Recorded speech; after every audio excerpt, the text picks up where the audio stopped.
Carlos el Lobo Mendoza no creía en fantasmas, pero de pie en su penthouse de la Ciudad de México, a las 2:20 am, con sangre en los gemelos de su camisa, se preguntó si la mujer temblorosa frente a él podría ser uno. Graciela Chela Suárez se llevó el dedo a los labios con urgencia desesperada. Que no te oiga. En el mundo de Carlos, la gente no le decía qué hacer. Él daba órdenes que terminaban vidas y mantenía la paz entre las familias más peligrosas de la capital. Sin embargo, algo en los ojos oscuros de la ama de llaves, terror mezclado con determinación, lo hizo congelar. ¿Qué demonios está pasando en mi casa? Su voz salió peligrosamente baja. Chela lo agarró del brazo con una fuerza sorprendente, tirando de él hacia las sombras cerca del imponente piano de cola. Si entras ahora, solo empeorará para ellos. Ellos, sus hijos, Patricio de 7 años y Sebastián de 5, supuestamente estaban dormidos. Él había pasado la tarde manejando negocios en el puerto de Veracruz, de esos que dejaban hombres sangrando. Por una vez, había vuelto a casa temprano, cargando una culpa más pesada que la de su pistola a la altura de las costillas. Desde el interior del penthouse, lo escuchó. Una voz infantil, temblorosa.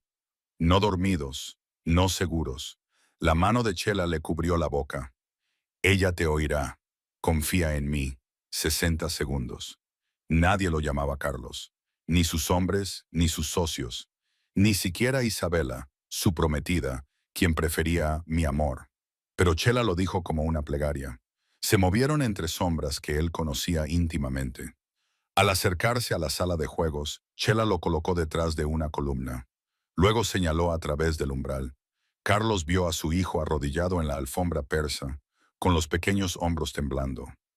Patricio permanecía rígido a su lado, con las manos juntas como un prisionero, y, dominándolos, paseándose con tacones de diseñador, estaba Isabela Romano, su prometida, la hija de Marco Romano.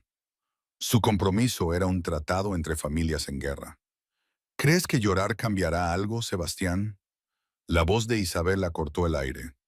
Tu padre no está aquí, nunca está aquí, y cuando está, es demasiado débil para hacer lo necesario. La visión de Carlos se volvió roja. Los niños débiles se convierten en peso muerto, continuó Isabela. En mi familia, eliminamos el peso muerto. Agradece que solo te esté enseñando disciplina. Se agachó a la altura de los ojos de Sebastián. Dime qué eres, susurró la pequeña voz de Sebastián. Inútil. La palabra detonó en el pecho de Carlos. Carlos se lanzó hacia adelante. El instinto asesino surgió por sus venas como fuego fundido. Le rompería el cuello a Isabela con sus propias manos, pero Chela lo detuvo con una fuerza inimaginable para una mujer de complexión tan delgada. Lo empujó contra la pared, su cuerpo entero presionando fuerte para mantenerlo en su lugar. Todavía no, susurró ella, su voz cortante como una cuchilla contra la piel. Si entras ahora, ella lo tergiversará todo. Tú te convertirás en el villano. Amenazará con irse y llevarse la alianza romano con ella. Tú conoces este juego. Carlos lo sabía demasiado bien. El compromiso con Isabella nunca fue por amor. Era un tratado de paz escrito con sangre y dinero. Pero su hijo, su propia carne y sangre, estaba arrodillado en el suelo y se llamaba a sí mismo inútil. Chela sacó un teléfono de su bolsillo. La pantalla brillaba intensamente en la oscuridad. Necesitas ver esto antes de hacer cualquier cosa. Presionó reproducir. El video apareció, filmado desde arriba, quizás desde una cámara oculta en la lámpara de araña. Carlos reconoció su propia sala de estar y reconoció a Patricio, su hijo, siendo arrastrado del cabello por el suelo de mármol por Isabela. El niño no emitió ningún sonido, ni llanto, ni gritos, solo los dientes apretados en un silencio de paciencia, como un pequeño guerrero que se había familiarizado demasiado con el dolor. El siguiente video, Sebastián estaba sentado en la esquina de la habitación, las lágrimas corriendo por sus mejillas regordetas. Isabela se acercó y sin una sola palabra de advertencia, su mano se alzó y golpeó al niño de 5 años directamente en la cara. La bofetada resonó como el chasquido de un látigo. Sebastián tropezó de lado, pero no se atrevió a gritar en voz alta. Entonces la voz de Isabela sonó en el video, lo suficientemente fría y cruel como para provocar escalofríos por la espalda. Tu madre también era débil, por eso murió. La pantalla se oscureció. Carlos se dio cuenta de que sus manos temblaban, no por miedo. Temblaban por la rabia que ardía en su pecho, amenazando con consumirlo todo a su paso. Su mano instintivamente buscó la pistola Beretta en su funda, los dedos apretando el mango en un reflejo profundamente arraigado en sus huesos. Chela le puso una mano en el brazo, no para detenerlo, sino para que recuperara la atención. 12 grabaciones como esta, dijo con voz firme e inquebrantable. 3 meses he estado vigilando. Ella solo lo hace cuando tú no estás. Solo cuando estabas en el dique, en esas reuniones nocturnas, en todos los lugares donde tu imperio te necesita más que tus hijos. 3 meses. La voz de Carlos salió como el gruñido de una bestia herida. 3 meses, 90 días, más de 2000 horas. Sus hijos habían soportado el infierno mientras él creía que estaban a salvo en su propia casa. Chela la sintió, sus ojos sin rastro de miedo ante la furia que ardía en él. 3 meses, Isabela Romano, ha estado libre para atormentarlos mientras tú construías tu imperio. 3 meses tus hijos aprendieron a permanecer en silencio solo para sobrevivir. 3 meses esperaron a que alguien los salvara, pero nadie vino. Cada palabra atravesó el pecho de Carlos como una cuchilla. Él era Carlos el Lobo Mendoza. Mantenía la paz entre las familias más peligrosas de la Ciudad de México. Ordenaba matar hombres sin pestañear. Sin embargo, había podido proteger a sus propios hijos. ¿Por qué?, preguntó, con la voz ahogada. ¿Por qué miraste? ¿Por qué grabaste todo esto? ¿Quién eres? Chela lo miró, y en esos ojos oscuros, Carlos vio algo más profundo que el miedo, algo más fuerte que la determinación. Vio un propósito, una misión. La que ha estado esperando que regreses pronto a casa durante los últimos 3 meses, respondió ella. La que te dirá la verdad, pero no ahora. Ahora mismo necesitas guardar silencio y observar, porque lo que acabas de ver es solo la punta del iceberg. Antes de que Carlos pudiera exigir respuestas, un sonido cortó la oscuridad. Un teléfono sonó desde la sala de juegos. Su alegre melodía se burlaba de la escena infernal que tenían delante. Chela apretó su agarre en su brazo, tirándolo más profundamente en las sombras detrás del pilar. A través de la rendija de la puerta, observaron a Isabela sacar un teléfono de su bolsillo, mirar la pantalla, luego llevar un dedo a sus labios para silenciar a los niños. Se alejó hacia la ventana con vista al horizonte de la Ciudad de México. De espaldas a Patricio y Sebastián, su voz se redujo a un susurro, pero en el silencioso penthouse a las 2 de la mañana, cada sílaba aún llegaba a los oídos de Carlos. 15 años en el inframundo lo habían entrenado para captar confesiones entre el ruido de los clubes nocturnos, y ahora esos mismos oídos captaban cada fragmento de una conversación que Isabela creía que nadie podía oír. Mañana por la noche. Su voz era suave como un aliento, pero clara como una campana. Carlos contuvo la respiración. Los documentos están listos, continuó Isabela, alisándose el cabello perfecto con una mano, mientras sus ojos permanecían fijos en las luces de la ciudad más allá del cristal. Chela permanecía inmóvil a su lado, pero Carlos podía sentir la tensión irradiando de su cuerpo como una corriente eléctrica. No sospecha nada. Una risa silenciosa escapó de los labios pintados de rojo de Isabela.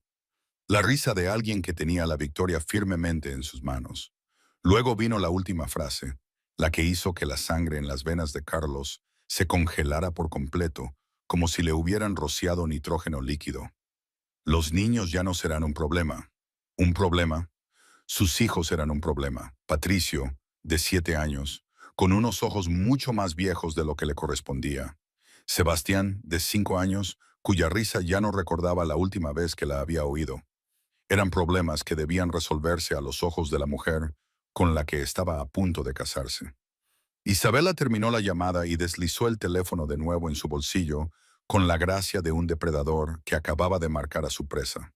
Se dio la vuelta y, como si activara un interruptor invisible, una suave sonrisa floreció en sus labios. La sonrisa que Carlos una vez creyó que era amor. La sonrisa que ahora reconocía como nada más que una máscara que escondía una serpiente venenosa. Ahora bien, a la cama, dijo Isabela a los niños, con una voz empalagosa. Se acercó a Patricio y Sebastián, los dos niños que aún permanecían inmóviles como estatuas, con los ojos vacíos fijos en el suelo. Y recordad esto. Isabela se inclinó, colocando una mano en el hombro de cada niño en un gesto que podría parecer afectuoso a un extraño. Pero Carlos pudo ver claramente cómo sus dedos apretaban firmemente, sus uñas color sangre incrustándose en la delgada tela de sus pijamas. Si le decís algo a vuestro padre, me aseguraré de que nunca más lo volváis a ver. Sebastián tembló, pero no se atrevió a moverse. Hay escuelas muy lejanas, continuó Isabela, su voz aún dulce, pero fría como el hielo. En lugares donde incluso los aviones tardan 2 días en llegar, donde nadie sabe quiénes sois, donde estaréis completamente solos. Inclinó la cabeza, la sonrisa nunca abandonó sus labios. ¿Entendéis? Patricio asintió primero, un movimiento mecánico, sin alma, como un robot siguiendo su programación. Luego Sebastián, con los ojos aún húmedos, pero sin más lágrimas cayendo, asintió después de su hermano. ¡Niños buenos! Isabela se enderezó, sacudiéndose las manos como si acabara de completar una tarea doméstica. Ahora, a vuestras habitaciones. Los dos niños se alejaron, sus pequeñas manos encontrándose en la oscuridad, agarrados fuertemente como si temieran que el otro desapareciera si se soltaban. Carlos observó cómo las pequeñas figuras de sus hijos desaparecían por el pasillo, y dentro de su pecho algo se rompió sin posibilidad de reparación. No su corazón. Su corazón se había endurecido hacía mucho tiempo en este mundo. Era su creencia, la creencia de que, sin importar quién fuera, sin importar lo que hiciera, al menos sus hijos estaban seguros en su propia casa. Los niños se movieron por el pasillo oscuro. Sus pequeños pasos no hicieron ningún sonido en la alfombra de terciopelo. Habían aprendido a moverse como fantasmas en su propia casa. Y cuando pasaron por el pilar donde Carlos se escondía, su corazón se detuvo. Patricio giró la cabeza. Quizás fue el instinto. Quizás fue la intuición de un niño que se había acostumbrado demasiado a permanecer alerta. Pero en ese momento, los ojos del niño de 7 años se encontraron con los ojos del padre, al que había estado esperando durante 3 meses interminables. Carlos vio todo en esos ojos. Vio el dolor enterrado bajo una coraza de silencio. Vio el miedo que se había convertido en un compañero constante. Vio esperanza, pero no la esperanza brillante de un niño normal. Era una esperanza agotada. Una esperanza que había sido estrangulada y aplastada demasiadas veces hasta que solo quedó una luz parpadeante en el fondo de un pozo profundo y oscuro. Carlos quiso salir. Quiso abrazar a su hijo. Quiso decir que papá ya está aquí.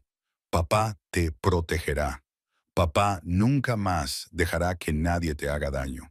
Pero antes de que pudiera moverse, Patricio hizo algo que destrozó el corazón de Carlos en 1 millón de pedazos. El niño no gritó, no corrió hacia su padre, no lloró, ni pidió ser abrazado. En cambio, Patricio solo apretó más fuerte la mano de su hermano, giró el rostro hacia adelante y continuó caminando como si no hubiera visto nada en absoluto. 7 años. Su hijo solo tenía 7 años, pero el niño ya había aprendido la lección más brutal que este mundo podía enseñarle. El silencio significa supervivencia. La reacción significa peligro. La esperanza es un lujo que no se puede permitir. Patricio había visto a su padre, había reconocido la salvación a unos pocos pasos.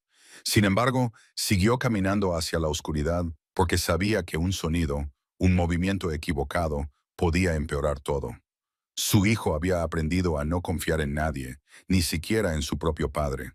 Esa mirada, ese breve momento en que los ojos del padre y el hijo se encontraron y luego se separaron, rompió algo dentro de Carlos que ninguna bala, ninguna hoja, ninguna tortura había logrado alcanzar.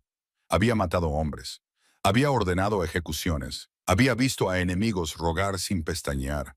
Pero nunca, ni una sola vez en su vida, había sentido un dolor como este. Sebastián siguió a su hermano, completamente inconsciente de que su padre estaba en las sombras, a solo unos pasos. Era demasiado pequeño, demasiado cansado, demasiado acostumbrado a mantener la cabeza agachada y seguir caminando. Las dos pequeñas figuras se desvanecieron al final del pasillo, y Carlos se quedó allí, su mano aún agarrando la pistola sin darse cuenta, sus ojos todavía fijos en el espacio vacío donde su hijo acababa de mirarlo. Chela le tocó el codo suavemente, devolviéndolo a la realidad. Ella revisa la habitación de los niños a las 3 de la mañana. Susurró, con voz urgente pero tranquila. Cada noche, la misma rutina para asegurarse de que no se hayan escapado para llamar a nadie. Tenemos 1 hora. Carlos tragó con dificultad, su garganta seca y áspera como si hubiera tragado arena. ¿1 hora para hacer qué? Chela lo miró directamente a los ojos, y con la tenue luz de la ventana, Carlos vio la determinación férrea en los ojos de esta misteriosa ama de llaves. Para llevarlos a un lugar seguro, para entender de qué documentos hablaba ella, para averiguar por qué tus hijos ya no serán un problema después de mañana por la noche. 1 hora, 60 minutos, 3.600 segundos para salvar a los niños que no había podido proteger durante 3 meses. Carlos miró hacia la habitación de los niños donde Patricio y Sebastián yacían en la oscuridad, quizás fingiendo dormir, quizás rezando por un milagro. Adelante, le dijo a Chela, su voz baja y firme como un voto. No perderé ni un segundo más. Antes de que Carlos pudiera seguir a Chela, un grito desgarró la noche. El grito de Sebastián, agudo y desesperado, resonó por todo el penthouse como una alarma. Carlos no pensó, no calculó, no le importó si Isabel la oía.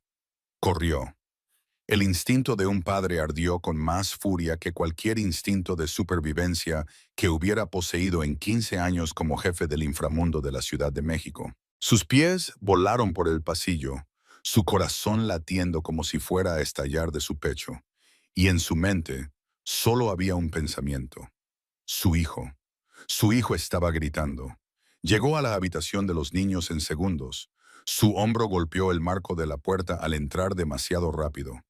Pero cuando llegó, los gritos habían cesado. En su lugar había algo mucho más doloroso. Sollozos ahogados, un llanto estrangulado hasta casi el silencio. El sonido de un niño que había aprendido a sufrir sin hacer ruido.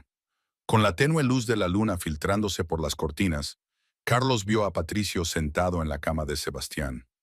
El niño de 7 años cubría la boca de su hermano con una pequeña mano, mientras su otro brazo lo rodeaba fuertemente por los hombros, como si tratara de mantenerlo unido antes de que se rompiera.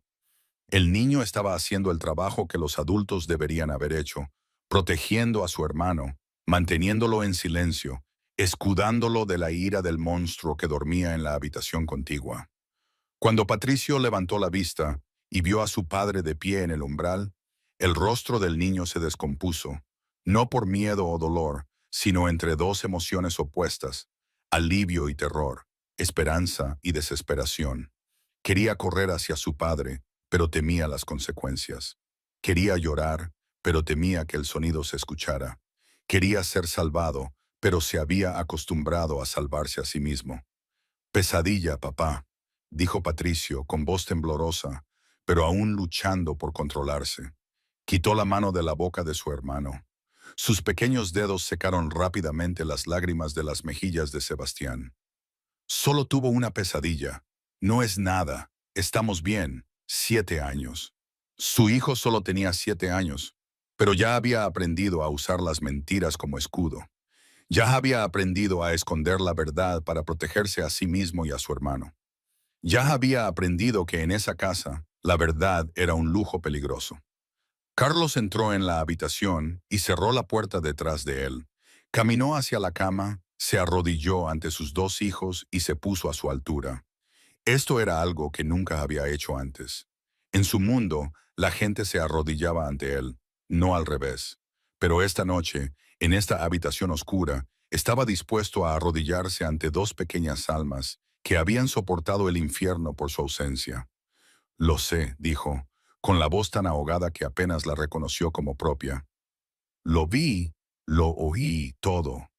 Levantó las manos, tocando la mejilla de Patricio, luego la de Sebastián, limpiando las lágrimas aún húmedas de sus rostros. Y te juro por la memoria de tu madre, ella nunca más les hará daño. Nunca. Sebastián levantó la vista.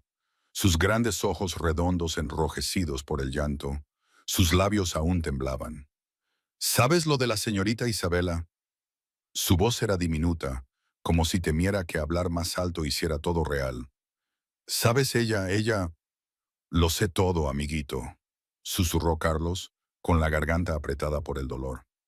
Lo siento, no estuve aquí. Lo siento, no lo supe antes. Patricio permaneció inmóvil, como si aún no se atreviera a creer lo que estaba sucediendo. ¿Lo prometes? Preguntó el niño con la voz temblorosa. Ella dijo que si te lo contábamos, nos enviaría muy lejos a escuelas donde nunca nos encontrarías. La rabia se encendió en el pecho de Carlos, pero la forzó a bajar. Ahora no era el momento de la ira. Ahora era el momento de la dulzura que a estos dos niños se les había negado durante demasiado tiempo. Mírame, dijo, su voz sólida como el acero. No están rotos. ¿Me oyen? No son inútiles, no son una carga, son mis hijos, mi carne y mi sangre. Lo único en este mundo que realmente importa. Abrazó a ambos niños, sujetándolos firmemente como si temiera que alguien se los arrebatara. Y nadie, ¿me oyen? Nadie en este mundo puede quitármelos. Ustedes me pertenecen y nadie me quita lo que es mío. En sus brazos, los dos pequeños cuerpos temblaron. Luego Patricio lloró. Por primera vez en 3 meses, el niño se permitió llorar de verdad. Llanto que no fue ahogado, no fue reprimido. Sebastián lloró con él, los sollozos estallando como agua rompiendo una presa que había contenido la inundación durante demasiado tiempo. Y Carlos abrazó a sus hijos con fuerza, haciéndose una promesa a sí mismo de que, incluso si tuviera que incendiar toda la Ciudad de México, cumpliría ese voto. Un golpe en la puerta, suave como un aliento, interrumpió su momento de reunión. Graciela se deslizó en la habitación como un fantasma, su rostro tenso bajo la pálida luz de la luna. La luz de la habitación de Isabela acaba de encenderse, dijo, con voz urgente pero notablemente tranquila. Puede que haya oído el grito. Necesitamos movernos ahora mismo. Carlos se levantó, una mano todavía en el hombro de Patricio, la otra sosteniendo la pequeña mano de Sebastián. ¿A dónde? Isabela controla todas las entradas y salidas de esta casa. No todas, respondió Graciela, una delgada sonrisa cruzando brevemente sus labios. Sígueme. Salieron del dormitorio, caminando en silencio. Graciela se detuvo abruptamente ante un panel de madera decorativo al final del pasillo de servicio. Imposible, susurró Carlos, con voz tensa. Mi equipo de seguridad revisó este penthouse antes de que me mudara. Escáneres térmicos, sonar. Revisaron cada centímetro. Tus hombres buscaban firmas de calor y errores electrónicos, respondió Graciela, sus dedos recorriendo el borde de la moldura. No buscaban espacio vacío. Presionó una secuencia de flores talladas en la madera. No era un botón, sino un pestillo mecánico oculto dentro del diseño. Con un suave clic, la pared no se deslizó. Se abrió hacia adentro como una pesada puerta de bóveda. Era de la prohibición, explicó, su voz resonando ligeramente. Un escondite de contrabandistas forrado con plomo y cemento, impermeable a los escaneos térmicos, invisible al sonar. Carlos miró fijamente la oscuridad. ¿Cómo? ¿Cómo lo encontraste cuando mis mejores hombres fallaron? Medí, dijo Graciela simplemente, adentrándose en el vacío. El pasillo es 4 pies más corto por dentro de lo que los planos dicen que debería ser por fuera. Las matemáticas no mienten. Carlos la miró de verdad. No preguntó por qué una ama de llaves mediría las dimensiones arquitectónicas de su hogar. Empezaba a entender que Graciela Suárez era mucho más peligrosa y mucho más brillante de lo que jamás había imaginado. Se movieron por el estrecho pasillo, con el polvo espeso en las paredes, pero el suelo limpio, una señal de que alguien había estado usando este pasaje regularmente. Patricio apretó fuertemente la mano de su padre. Sebastián iba en brazos de Carlos, su cabeza apoyada en su hombro, como si finalmente hubiera encontrado un lugar seguro para descansar. Graciela se detuvo ante una puerta vieja, con la pintura descascarada y las bisagras oxidadas. Pero cuando la abrió, lo que había dentro hizo que Carlos se helara. No era una habitación olvidada, era un centro de vigilancia. 3 monitores de computadora estaban sobre un escritorio mostrando imágenes de cámaras colocadas por todo el penthouse. La sala de estar, el comedor, la sala de juegos de los niños, incluso el dormitorio principal donde Isabela estaba de pie ahora. Su postura tensa, sus ojos fijos en la puerta como si escuchara algo. Junto a los monitores había una laptop abierta. Docenas de carpetas de archivos visibles en la pantalla. Pilas de documentos estaban ordenados cuidadosamente en estantes, cada uno etiquetado con fechas. Y debajo de una sábana tendida sobre una silla, en la esquina de la habitación, Carlos reconoció la forma familiar de una Glock. Evidencia, dijo Graciela, cerrando la puerta detrás de ellos. Todo lo que Isabela ha hecho en los últimos 3 meses. Cada palabra, cada acción, cada bofetada y cada amenaza, todo grabado. Carlos sentó a Sebastián en la silla. El pequeño se había dormido de agotamiento. Patricio se quedó junto a su hermano, una mano apoyada en su hombro, como si incluso dormido el niño nunca dejara de protegerlo. Carlos se volvió hacia Graciela, mirándola con unos ojos completamente diferentes. Ya no era la mirada de un amo mirando a un sirviente, sino la mirada de un hombre tratando de resolver un peligroso rompecabezas. No eres una ama de llaves, dijo. No una pregunta, sino una afirmación. ¿Quién eres en realidad? Graciela no respondió de inmediato. Caminó hacia el escritorio, sus dedos rozando las pilas de archivos como si tocara recuerdos dolorosos. Cuando se dio la vuelta, había algo en sus ojos que Carlos reconoció. ¿Dolor? El tipo de dolor que se había transformado en una razón para vivir. Soy alguien que hizo una promesa a una mujer que murió, respondió Graciela, su voz bajando. Alguien que ha estado esperando que regreses temprano a casa durante los últimos 3 meses, esperando el momento en que vieras la verdad con tus propios ojos. El corazón de Carlos se apretó. Mi esposa, Elena. El nombre se le escapó como una plegaria y una maldición a la vez. Elena, la mujer que amaba, la mujer que había muerto en un accidente automovilístico 2 años atrás, dejándolo con 2 hijos y un corazón destrozado. Graciela negó con la cabeza, pero no fue una negación completa. No exactamente, dijo, y en su voz había una amargura que Carlos podía sentir. Pero tus hijos no son los únicos que Isabela Romano ha destruido. Ella se llevó a la persona más importante de mi vida, y vine aquí para asegurarme de que pague por todo. Graciela se volvió hacia el portátil, sus dedos deslizándose por el teclado con la fluidez de alguien que había hecho esto cientos de veces. Una carpeta se abrió y en la pantalla apareció la fotografía de una joven. Carlos miró el rostro en la imagen, una sensación de familiaridad recorriendo su mente. Los ojos en la fotografía se parecían a los de Graciela, el mismo marrón oscuro y profundo. Pero había algo diferente, más suave, más cálido, como si esta mujer mirara el mundo a través de los ojos de alguien que creía en la bondad, mientras Graciela miraba el mundo a través de los ojos de alguien que había perdido esa fe. Luisa Suárez, dijo Graciela, su voz bajando al pronunciar el nombre. Mi hermana. Ella trabajó como contadora para ti hace 3 años en la oficina del centro. Ella manejaba los libros de tus negocios legítimos.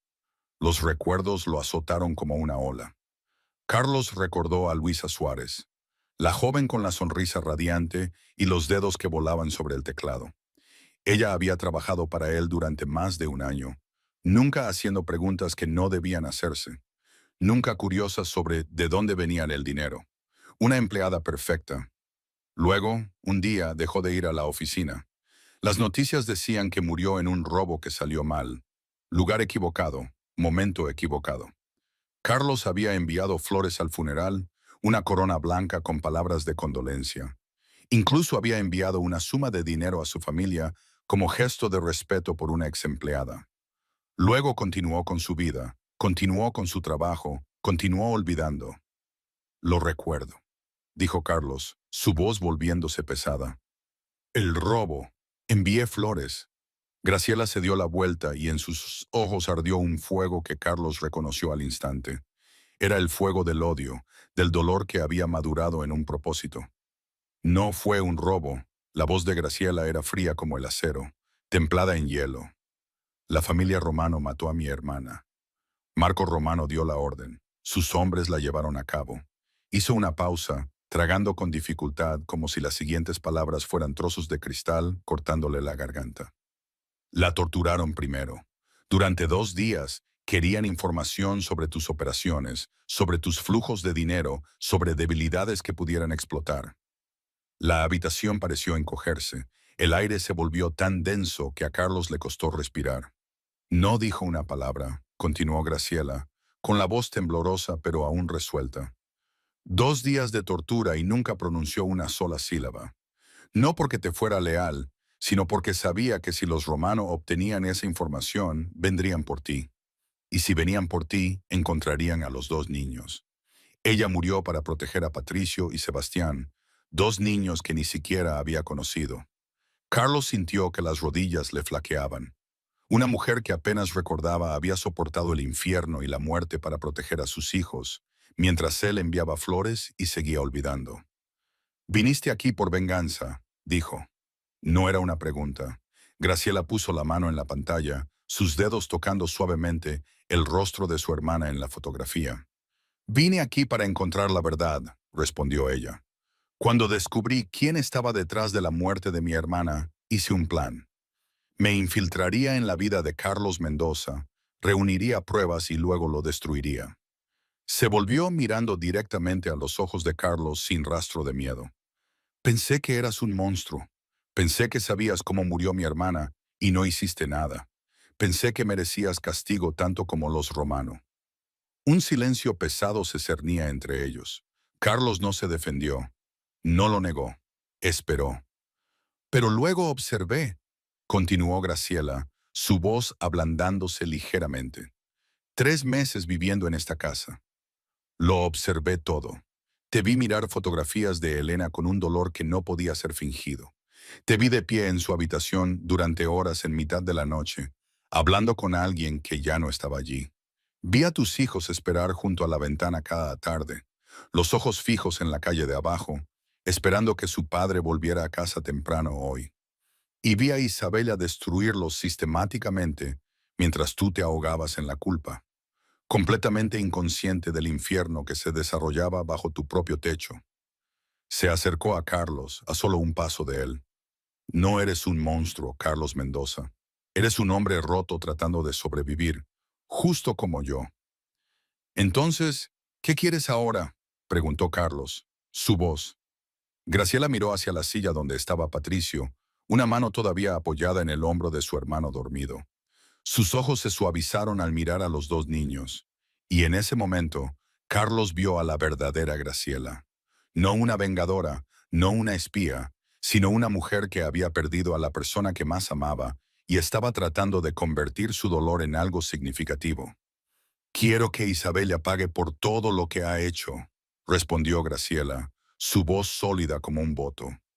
Y quiero salvar a los niños que mi hermana murió por proteger. Eso es lo único que me queda por hacer por Luisa. Graciela se volvió hacia el portátil, abriendo más carpetas que había creado en los últimos 3 meses.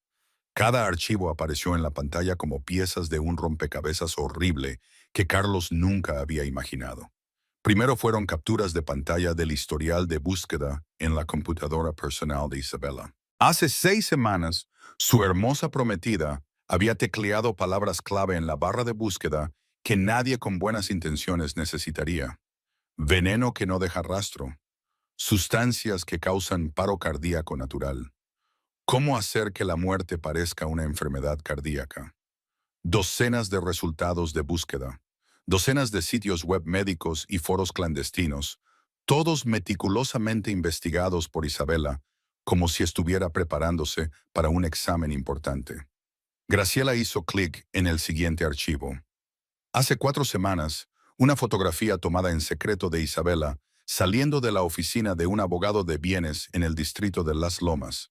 Junto a ella había una copia de documentos que Graciela había obtenido de alguna manera, un Nuevo Testamento para Carlos Mendoza, modificado para que Isabela Romano se convirtiera en la única heredera en caso de que él y sus hijos murieran. La firma de Carlos al final de la página, perfecta hasta el último trazo.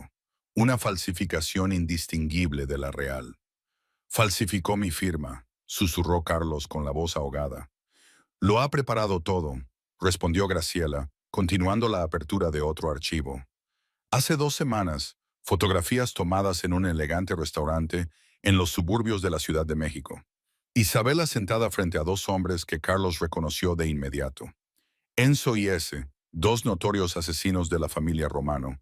Hombres a los que Marco Romano solo convocaba cuando los problemas debían resolverse de forma permanente. En la fotografía, Isabela sonreía, levantando una copa de vino como si celebrara algo. Quizás celebraba la próxima muerte de él y sus hijos. Luego, el archivo final.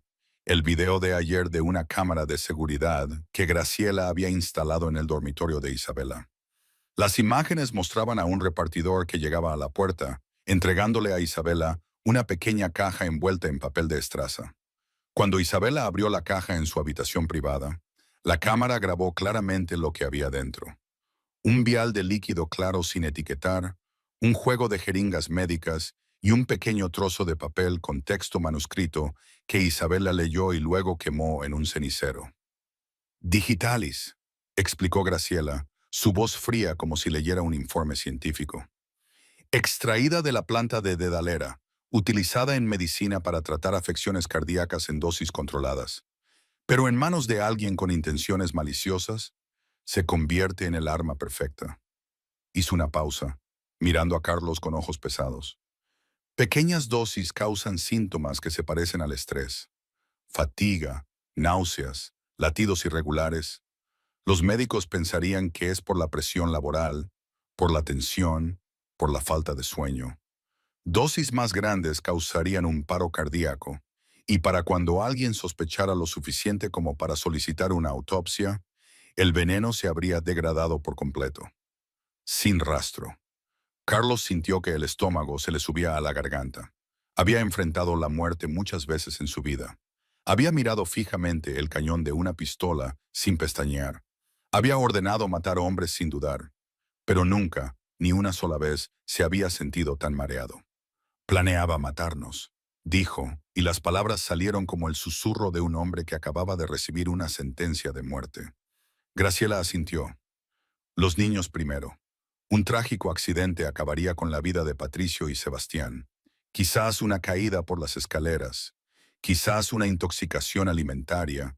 Quizás un ahogamiento en la bañera.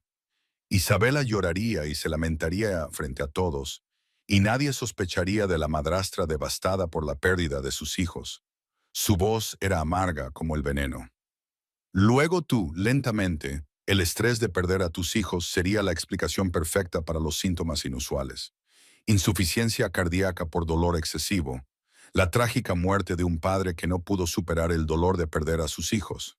Perfecto. ¿Por qué?, preguntó Carlos, aunque empezaba a comprender. ¿Qué ganaría con esto? Graciela cerró el ordenador portátil, volviéndose para mirarlo.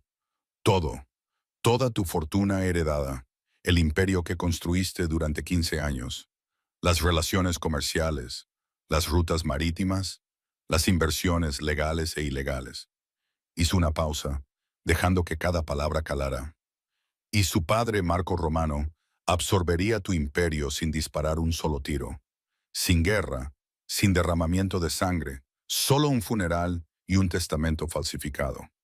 Carlos miró a sus 2 hijos sentados en la esquina de la habitación. Patricio aún estaba despierto, con los ojos bien abiertos en la oscuridad, escuchando todo, aunque no lo entendía por completo. Sebastián se había dormido con la cabeza en el hombro de su hermano, despreocupado en el sueño de la infancia. Estas 2 pequeñas almas, su carne y su sangre, habían sido marcadas para la muerte por la mujer con la que estaba a punto de casarse. ¿Cuándo?, preguntó, su voz baja como el gruñido de un depredador. ¿Cuándo planeaba atacar? Graciela miró el reloj de pared. Mañana por la noche. Los documentos están listos. Los niños ya no serán un problema. ¿Oíste esa llamada? Tenemos menos de 24 horas. Carlos se paró en medio de la habitación secreta. La tenue luz azul de las pantallas de las computadoras proyectaba extrañas sombras en su rostro. Sus ojos estaban fijos en la esquina donde estaba sentado Patricio, con la espalda contra la pared. La cabeza de Sebastián descansaba en su hombro. Ambos se habían dormido exhaustos, sus jóvenes rostros finalmente relajados en el sueño después de horas de tensión. En sus sueños, quizás no tenían que tener miedo. En sus sueños, quizás seguían siendo niños normales con una vida normal. Carlos sabía que tenía dos opciones. La primera opción era la guerra, llamar a sus hombres, movilizar sus fuerzas y enfrentarse a la familia Romano de frente. Tenía suficiente potencia de fuego, suficientes soldados leales, suficientes conexiones para convertir la Ciudad de México en un campo de batalla. Pero la guerra significaba sangre, significaba muerte, significaba balas perdidas y explosiones que no distinguían entre adultos y niños. Y sus hijos, los dos que dormían allí, quedarían atrapados en medio de esa guerra. La segunda opción era huir, dejar la Ciudad de México, dejar atrás el imperio que había construido durante 15 años con sudor, lágrimas y sangre. Dejar atrás la identidad de Carlos Mendoza, el nombre que hacía temblar a la gente, el nombre que implicaba poder y respeto, convertirse en nadie, un fantasma que se desvanecía en la noche. Graciela lo observaba en silencio, dejándolo luchar con los pensamientos en su cabeza. Luego habló, su voz suave pero segura. Ya he preparado todo, dijo. Un coche está esperando en el estacionamiento abandonado en el nivel 3. Suficiente dinero en efectivo para vivir cómodamente durante varios años. Identidades falsas para los cuatro. Y un lugar seguro que nadie, ni siquiera los Romano, pueden encontrar. Carlos giró la cabeza para mirarla, entrecerrando los ojos. ¿Planeaste un escape para mí? ¿Desde cuándo? Planeo para cada posibilidad, respondió Graciela, inquebrantable bajo su mirada escrutadora, incluida la posibilidad de que seas un buen padre atrapado en un mundo malo, como creía mi hermana. Hizo una pausa. Sus ojos se suavizaron al mirar a los dos niños dormidos. Luisa me habló de ti, de cómo llamabas a tus hijos todas las noches, sin importar dónde estuvieras, de la fotografía familiar que siempre tenías en tu escritorio. Ella creía que no pertenecías a este mundo, y me preparé para la posibilidad de que tuviera razón. Carlos miró sus manos. La bereta todavía estaba allí, su empuñadura familiar como parte de su propio cuerpo. Esta arma había resuelto todos sus problemas durante los últimos 15 años. Un enemigo quería verlo muerto. La bereta lo resolvía. Un socio planeaba traicionarlo. La bereta lo resolvía.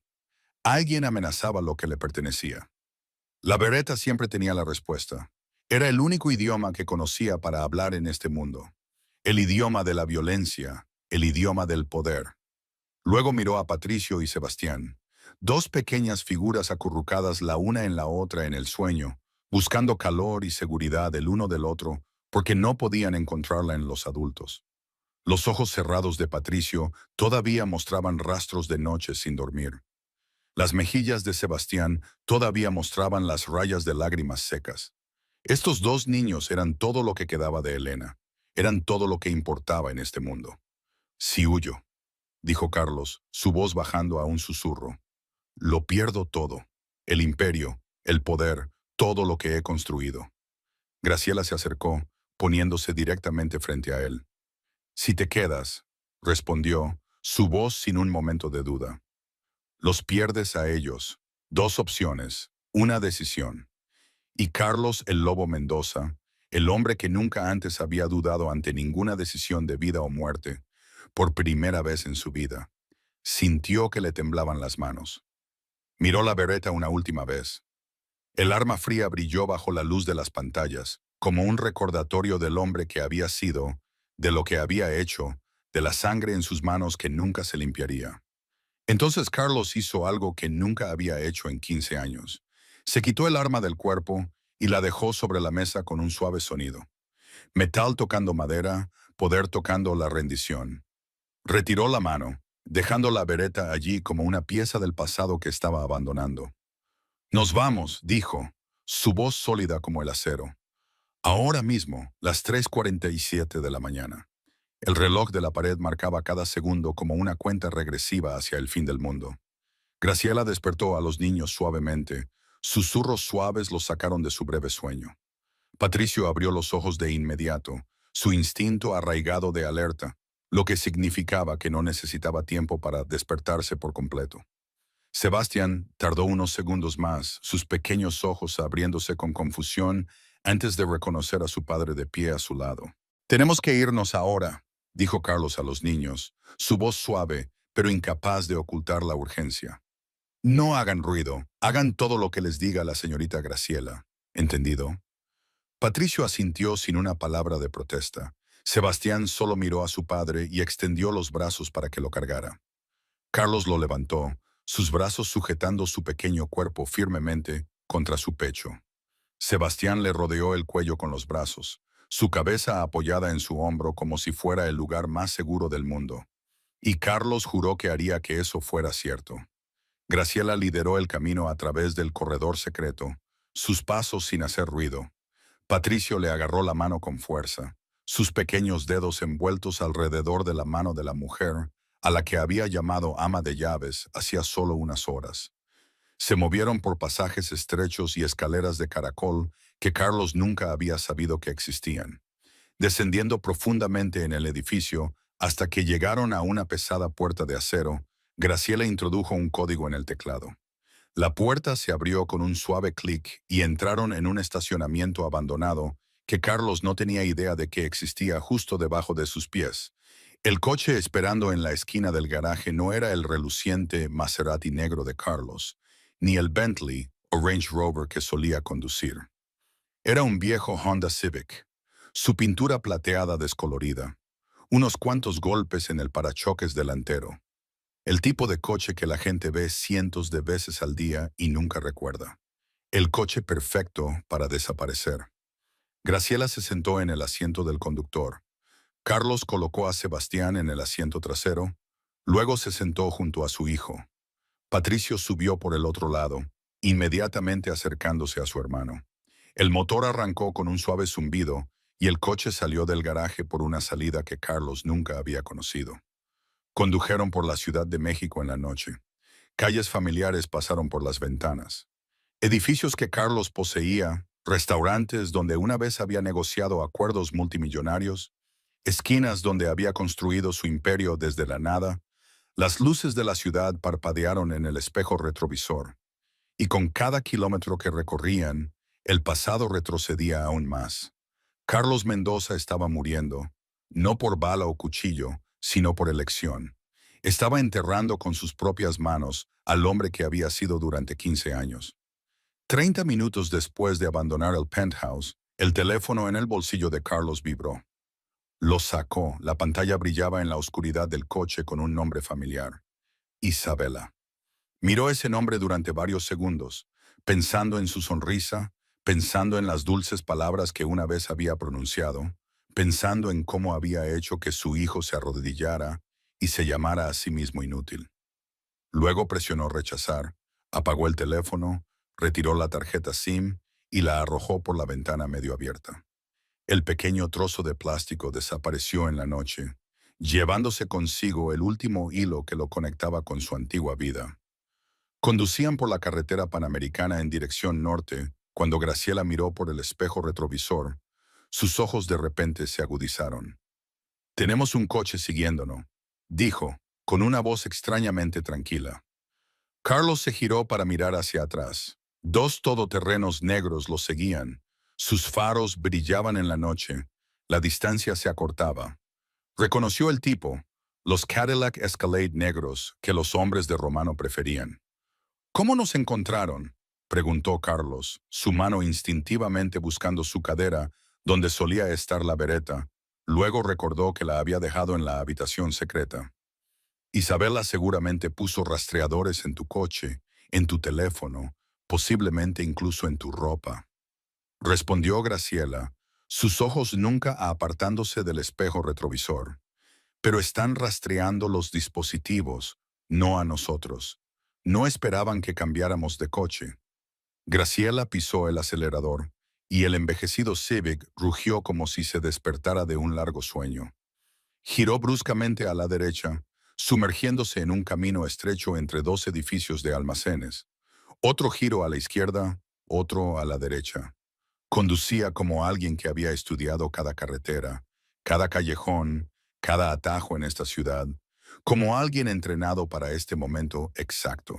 En el asiento trasero, Patricio abrazaba a su hermano con fuerza, su pequeño cuerpo protegiendo a Sebastián como un escudo humano.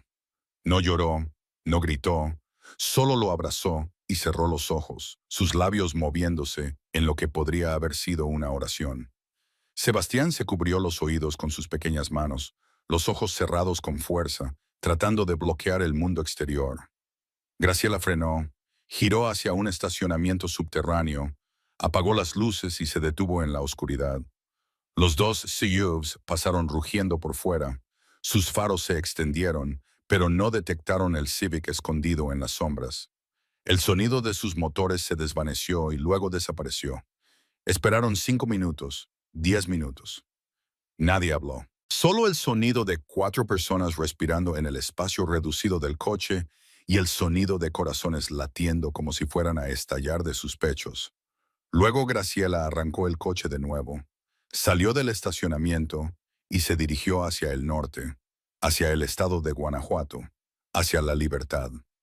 Carlos miró por la ventana mientras la Ciudad de México desaparecía lentamente detrás de ellos. Su imperio, su poder, el hombre que una vez fue. Todo eso retrocedía con cada kilómetro, y no miró hacia atrás ni una sola vez. A las 5:30 de la mañana, el cielo oriental comenzó a cambiar del negro al gris, anunciando la llegada de un nuevo día. Graciela detuvo el coche frente a una pequeña casa en los suburbios de Morelia, un hogar de un solo piso con techo de tejas viejas y un césped que necesitaba ser cortado, tan discreta que resultaba invisible. Eso era exactamente lo que necesitaban. La casa se encontraba entre docenas de casas idénticas en una calle tranquila, donde los vecinos salían a trabajar temprano por la mañana y regresaban tarde, donde a nadie le importaba quién vivía al lado. Graciela los llevó adentro por la puerta trasera, una llave escondida bajo una maceta marchita, como si hubiera estado esperando allí por mucho tiempo. Dentro de la casa, Carlos miró a su alrededor y entendió que Graciela se había estado preparando para este momento durante semanas, quizás meses. La nevera estaba llena de comida fresca, artículos recién surtidos según las fechas de caducidad. El armario tenía ropa de tallas para adultos y niños. En un pequeño escritorio había una pila de documentos, nuevas identificaciones, actas de nacimiento falsas y una laptop ya configurada. Ella había planeado para todo, incluida la posibilidad de que él no fuera el monstruo que ella había imaginado. Los niños se quedaron en medio de la sala, con los ojos muy abiertos, pero vacíos de agotamiento. Habían estado despiertos toda la noche, habían huido por pasillos oscuros, habían oído el rugido de los motores durante la persecución. Sus cuerpos clamaban por descanso, pero el miedo era aún demasiado grande para permitir que llegara el sueño. Sebastián se aferraba a la pierna de su padre. Sus pequeños dedos apretaban la tela de los pantalones de Carlos, como si temiera que él desapareciera si lo soltaba. Levantó la vista, sus grandes ojos redondos aún rojos por el llanto. Sus labios temblaban mientras hacía una pregunta que Carlos sabía que lo perseguiría para siempre. ¿Nos encontrará la señorita Isabela? Carlos se arrodilló, poniéndose a la altura de su hijo.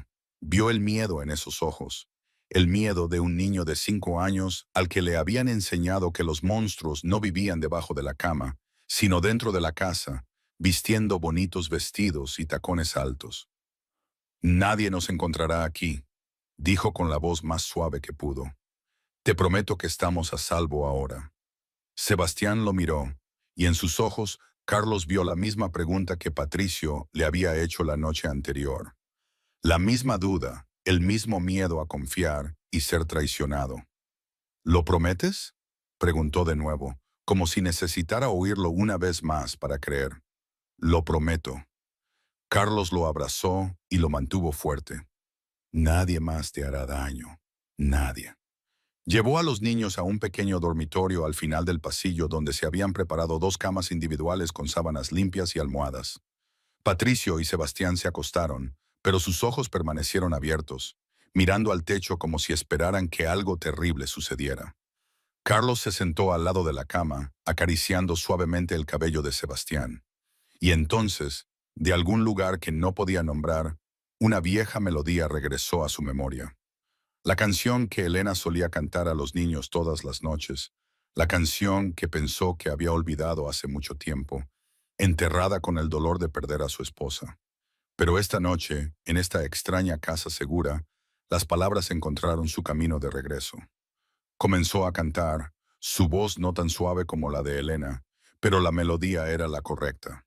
Sebastián cerró los ojos casi de inmediato, como si la canción fuera la llave que abría la puerta al sueño que se le había prohibido entrar durante demasiado tiempo.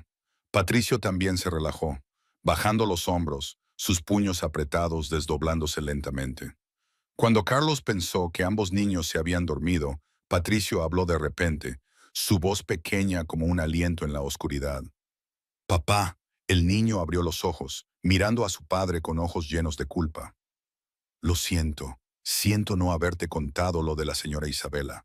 Tenía miedo, pensé que si lo decía, nos enviaría lejos y nunca nos encontrarías. Lo siento». Carlos sintió que el corazón le daba un vuelco. Su hijo, de 7 años, se disculpaba por no haber podido salvarse a sí mismo. Cargaba con la culpa de lo que los adultos no habían logrado hacer. «No tienes nada de qué disculparte», dijo Carlos con la voz temblorosa. Tomó la pequeña mano de su hijo y la apretó. «Escúchame, nada de esto es culpa tuya, nada». Hizo una pausa, tragando el dolor que le subía por la garganta. «Yo soy quien debería disculparse. No estuve aquí, no vi, te dejé solo con ella. Esa es mi culpa, solo mía». Patricio miró a su padre durante varios segundos. Luego asintió suavemente, y por primera vez en muchos meses, el niño se permitió cerrar los ojos sin miedo.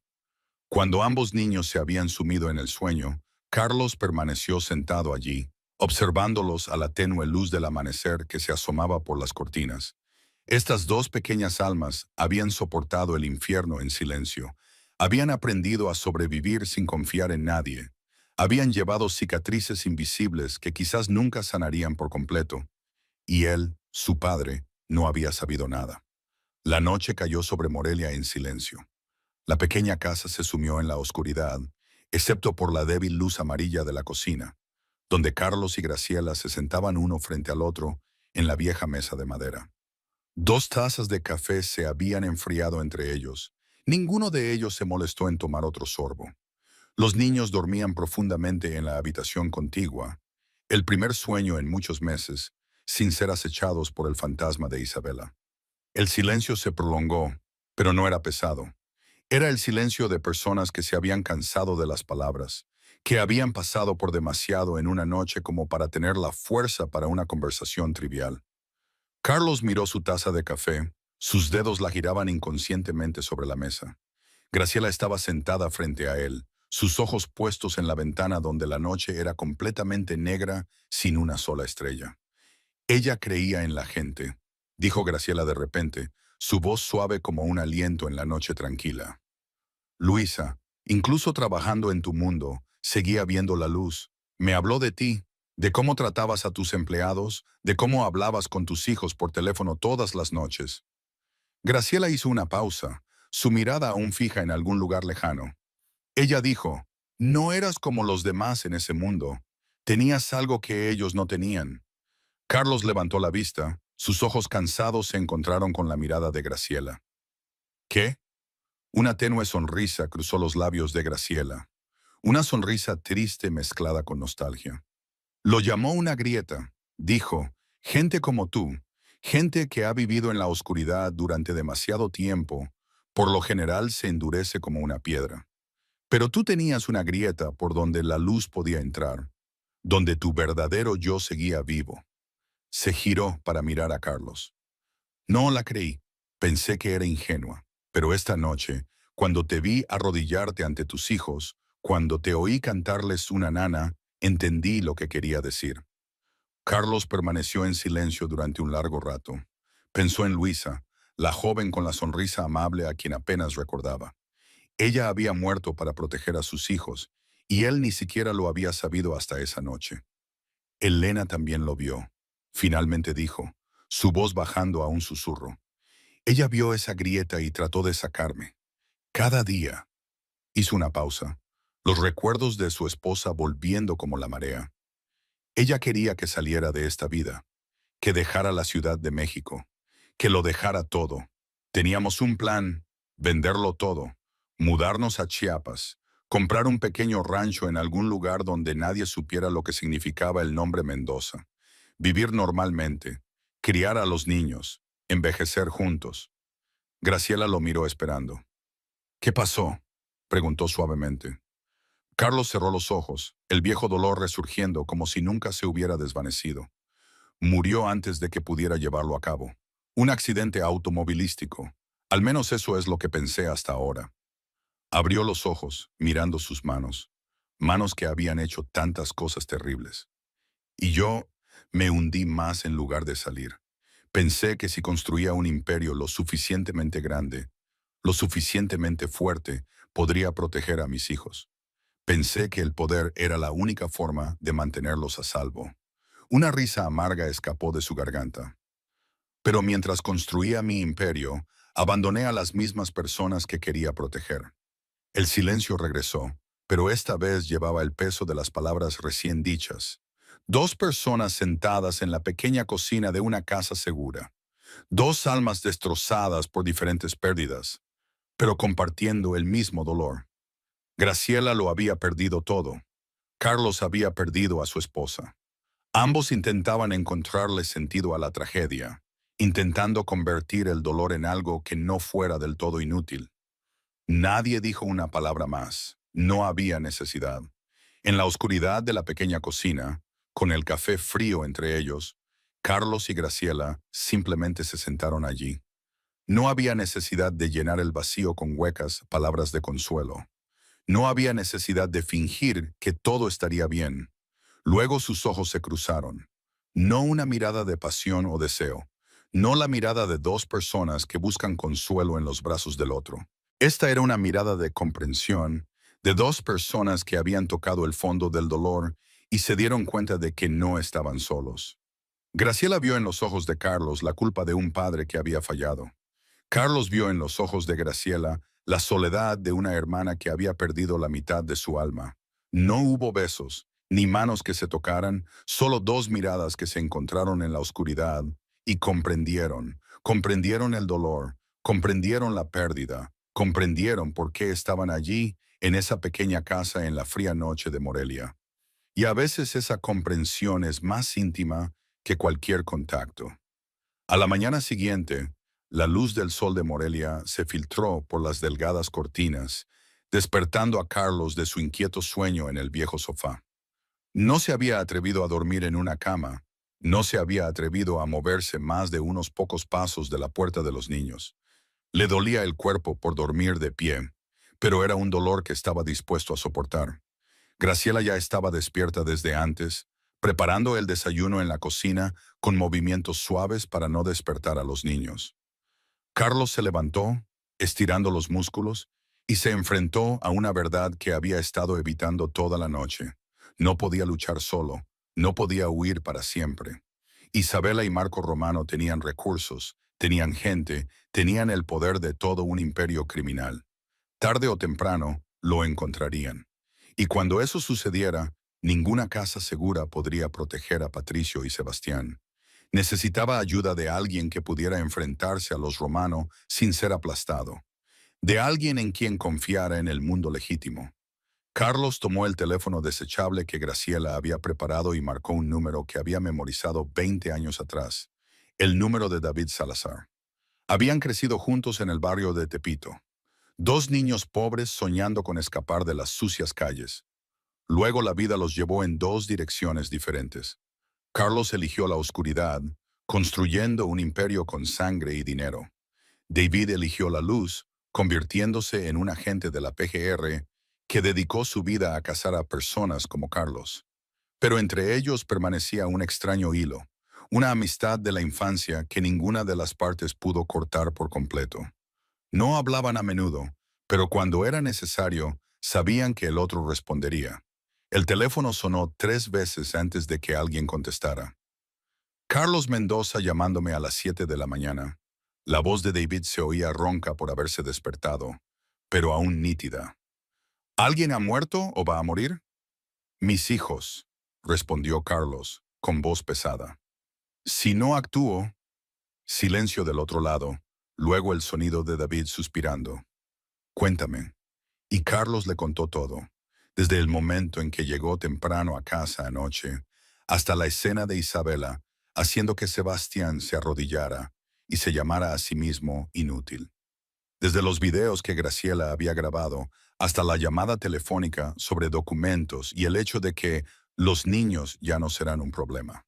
Desde el plan de envenenamiento con Digitalis hasta la verdad sobre la muerte de Luisa Suárez. Lo contó sin ocultar, sin justificar, sin intentar parecer mejor que la realidad. Habló como un hombre al borde de un abismo, sin nada que perder. David escuchó sin interrumpir. Eso era algo que Carlos siempre había respetado de su amigo. David sabía cuándo callar y cuándo hablar.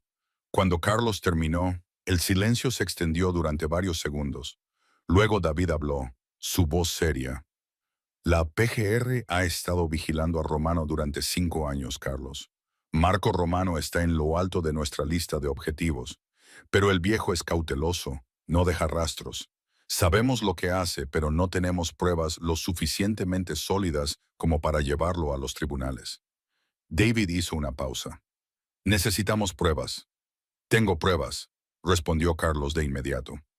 Video de Isabela abusando de mis hijos, documentos sobre el plan de envenenamiento, historial de búsquedas, grabaciones de llamadas, fotos de su reunión con los asesinos de Romano.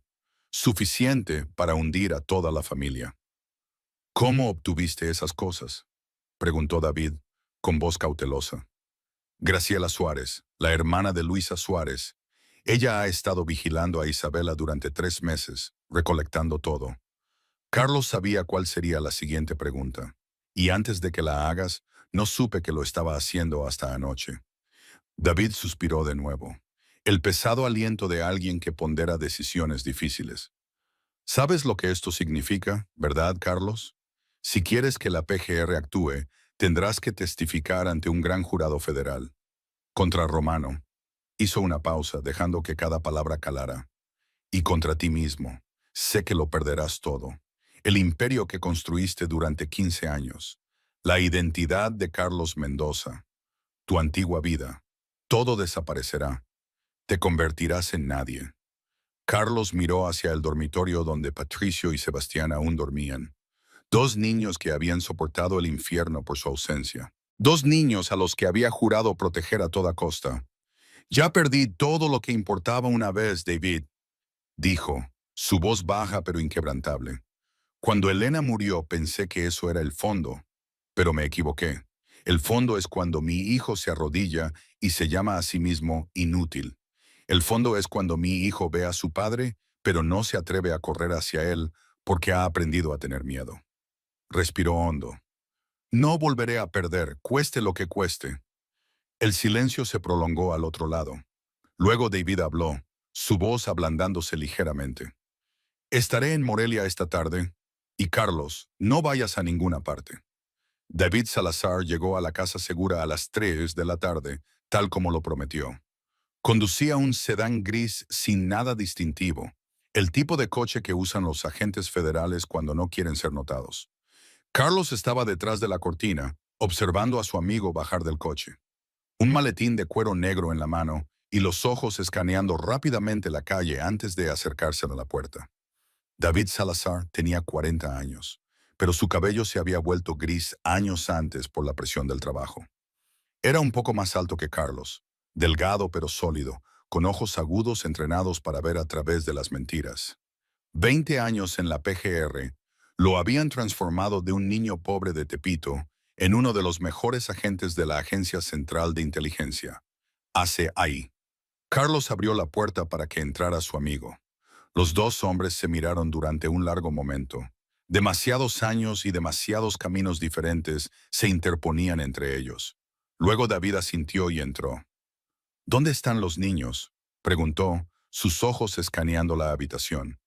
En el dormitorio, viendo caricaturas. Graciela está con ellos. David dejó su maletín sobre la mesa de la cocina, lo abrió y sacó un portátil y una pila de documentos.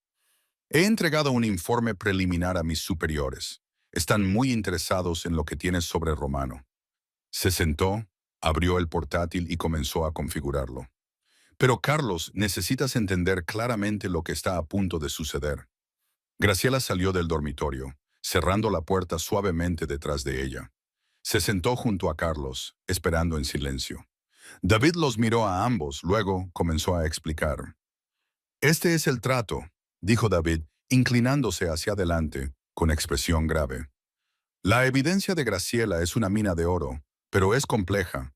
Necesitamos 48 horas para verificar los datos y obtener órdenes federales para una acusación de la ley Rico.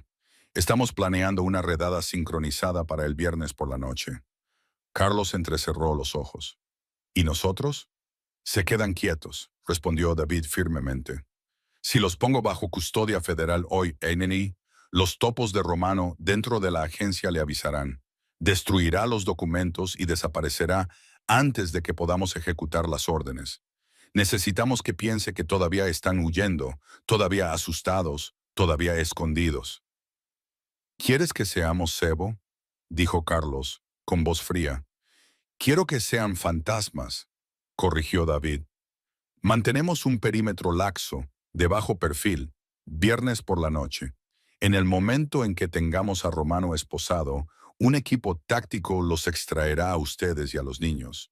Pero hasta que ese reloj llegue a cero, no se muevan. No respiren. David miró a Graciela.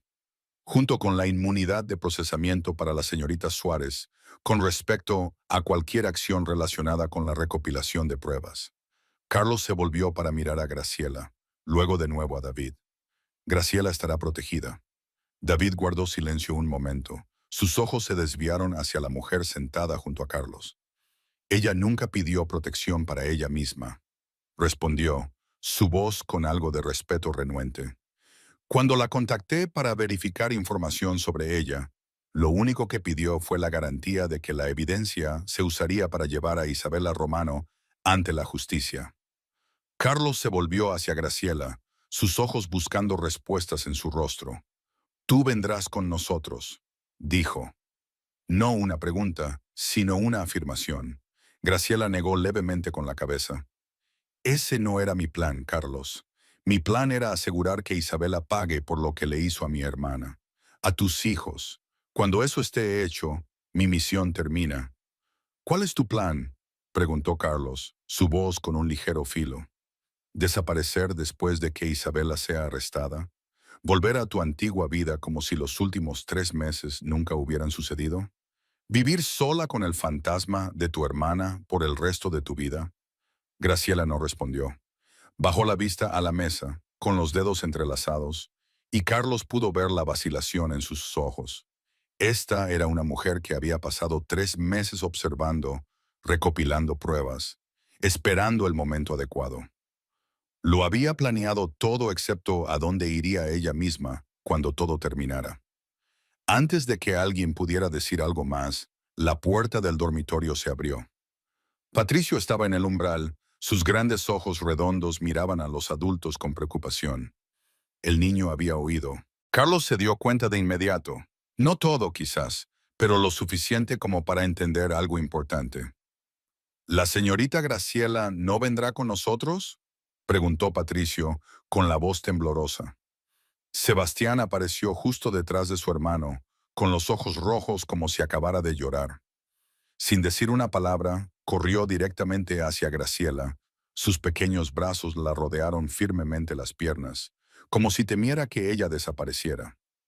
No quiero que te vayas, dijo Sebastián, con la voz ahogada. Eres una buena persona. Nos salvaste. Tienes que quedarte con nosotros. Graciela permaneció inmóvil, sus ojos mirando al niño aferrado a sus piernas. El niño que hace menos de 2 días se había arrodillado sobre la alfombra y se había llamado a sí mismo inútil. El niño que su hermana había muerto por proteger. Ahora ese niño la abrazaba como si fuera familia, como si su partida fuera una pérdida demasiado grande para soportar. Patricio se acercó, poniéndose al lado de su hermano. La señorita Graciela se quedó con nosotros cuando la señorita Isabela hizo esas cosas terribles, dijo el niño, su voz más firme de lo que cualquier niño de 7 años debería tener. No te fuiste entonces, ¿por qué quieres irte ahora? Graciela se arrodilló, una mano en el hombro de Patricio, la otra acariciando el cabello de Sebastián. Miró a los niños que había protegido en secreto durante 3 meses, y Carlos vio algo cambiar en sus ojos. El muro que había construido comenzaba a agrietarse. Yo, comenzó, luego se detuvo. Miró a Carlos, miró a David, luego volvió a mirar a los 2 niños, esperando una respuesta, como si sus vidas dependieran de ello. Lo pensaré. No era una promesa, pero tampoco una negativa. Y en ese momento, Carlos supo que, lo admitiera Graciela o no, hacía mucho tiempo que había dejado de ser una extraña en esta historia. 48 horas. El tiempo transcurrió no en minutos, sino en latidos. Fue una cuenta regresiva silenciosa. David había ordenado silencio total de radio para evitar interceptaciones. Dentro de la pequeña casa, el aire estaba denso, con la tensión de una bomba a punto de detonar. No solo esperaban una nueva vida, esperaban que el martillo cayera sobre el Imperio Romano, rezando para que el enemigo no los encontrara antes de que lo hiciera el equipo de ataque de la PGR. Los niños comenzaron a reír más a menudo, comenzaron a dormir sin pesadillas cada noche. Graciela todavía no había dado una respuesta oficial, pero ya no mencionaba irse. Y Carlos, por primera vez en muchos años, sintió algo parecido a la esperanza. Pero en la Ciudad de México se gestaba una tormenta. Isabela Romano estaba en medio del penthouse que una vez perteneció a Carlos. Ahora un campo de batalla de muebles destrozados y cristales rotos. Acababa de destrozar un jarrón antiguo valorado en 100,000 pesos. El sonido del cristal rompiéndose resonaba como sus propios gritos. El rostro perfecto, que una vez cautivó a Carlos, estaba ahora retorcido de rabia. Sus 2 ojos desorbitados recorrieron la habitación, buscando algo más que destruir. ¡Desapareció!, gritó Isabela, agarrando una lámpara de mesa y lanzándola directamente contra la pared. 2 días y nadie puede encontrarlo. Marco Romano estaba en la esquina de la habitación, observando en silencio a su hija con ojos fríos como el hielo. Tenía 62 años, su cabello blanco peinado hacia atrás, su rostro curtido no revelaba ni un rastro de emoción. Este era el hombre que había construido el Imperio Romano desde la nada, que había ordenado matar a docenas de hombres sin pestañear, que había arreglado la muerte de Elena Mendoza como si fuera simplemente una transacción comercial. Lo dejaste escapar. Finalmente habló Marco, su voz baja y firme como el sonido de una guillotina. Dejaste escapar un imperio de miles de millones de pesos. Todo lo que tenías que hacer era mantenerlo contento hasta que el plan estuviera completo. Algo tan simple, y ni siquiera pudiste hacerlo. Isabela se dio la vuelta, sus ojos encendidos. No me culpes a mí. Alguien nos traicionó. Alguien le dijo, hice todo exactamente según el plan. Todo según el plan. Marco se acercó, cada paso lento y lleno de amenaza. El plan no incluía a Carlos Mendoza y sus 2 hijos desapareciendo en medio de la noche. El plan no incluía que perdiéramos la palanca más importante para apoderarnos de la Ciudad de México. Isabela retrocedió, pero sus ojos no mostraron sumisión. Lo encontraré. Enzo y ese han capturado a Tony Russo, uno de los antiguos subordinados de Carlos.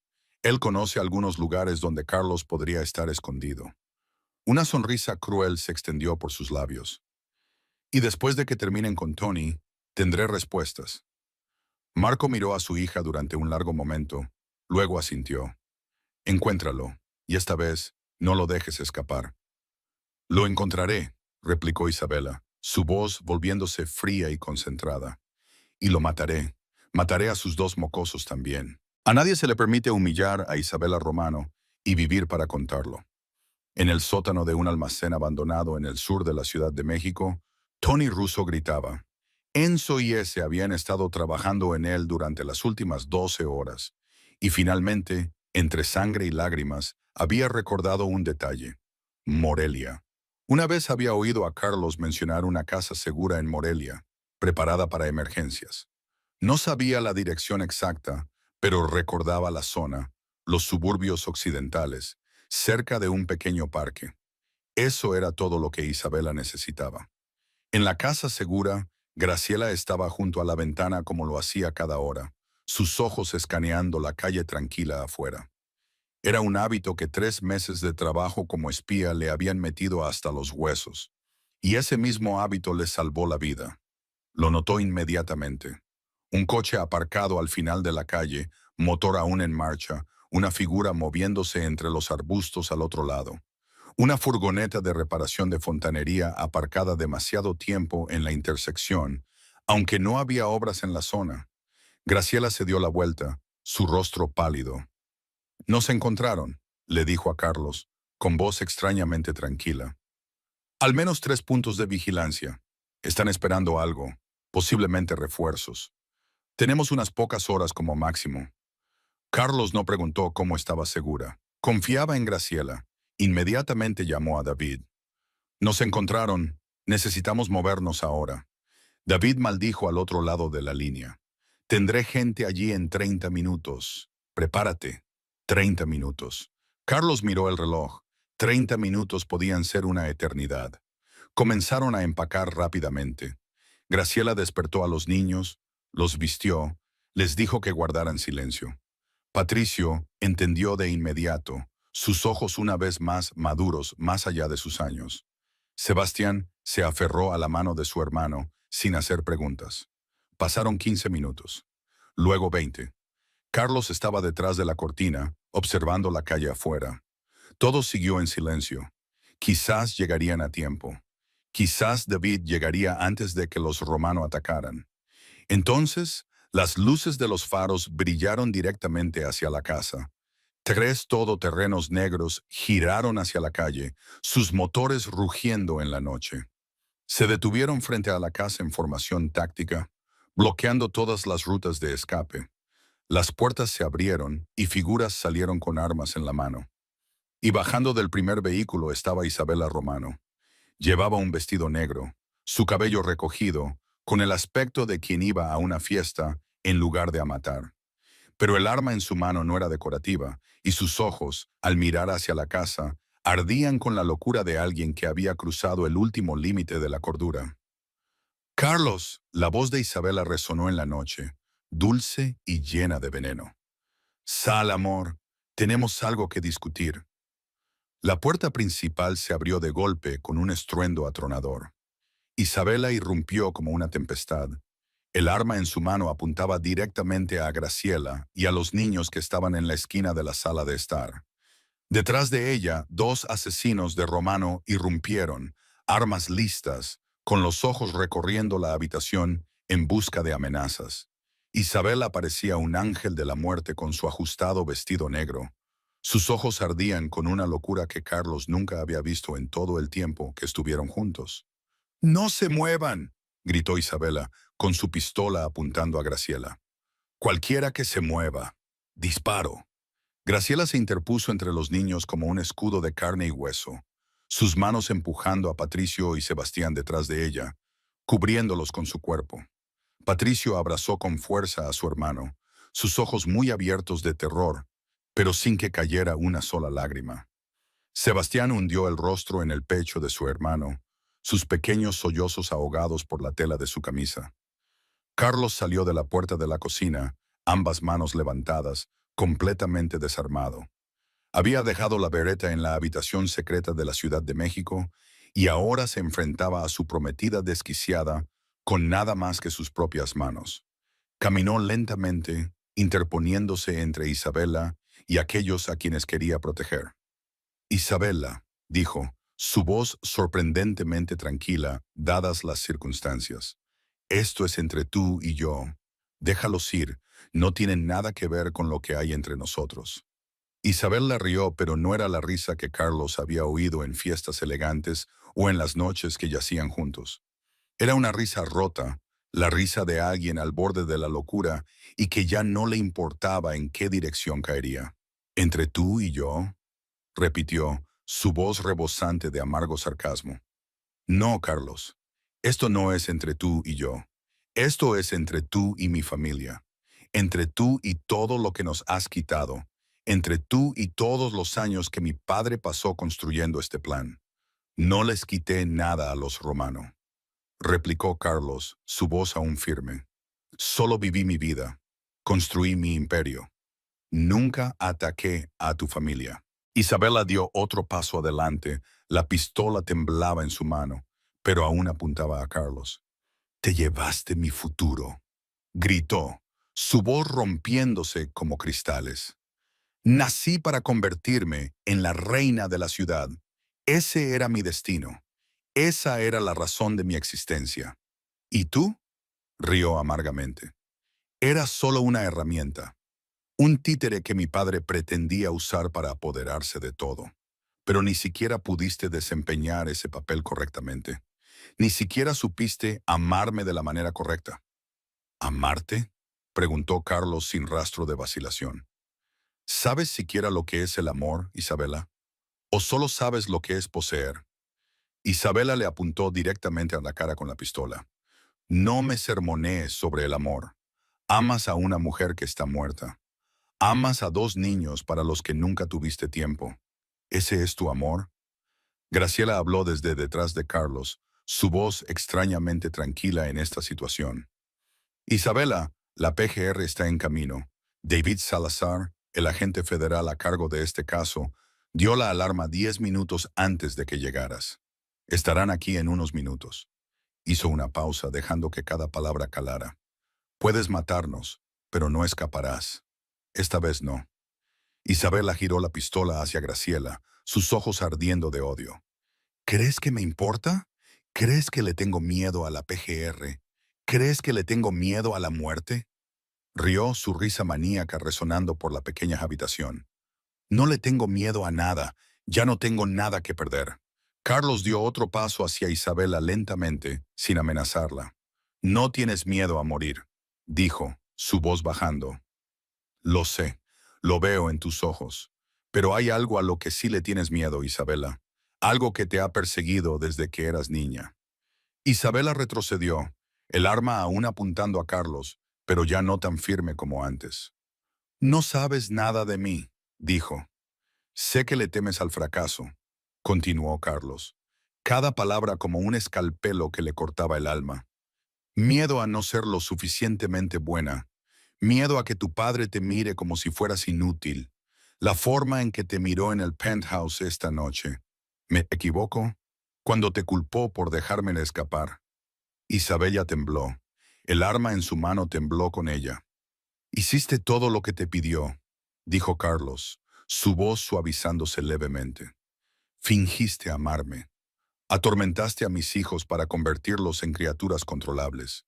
Planeaste matar a toda mi familia para heredar todo.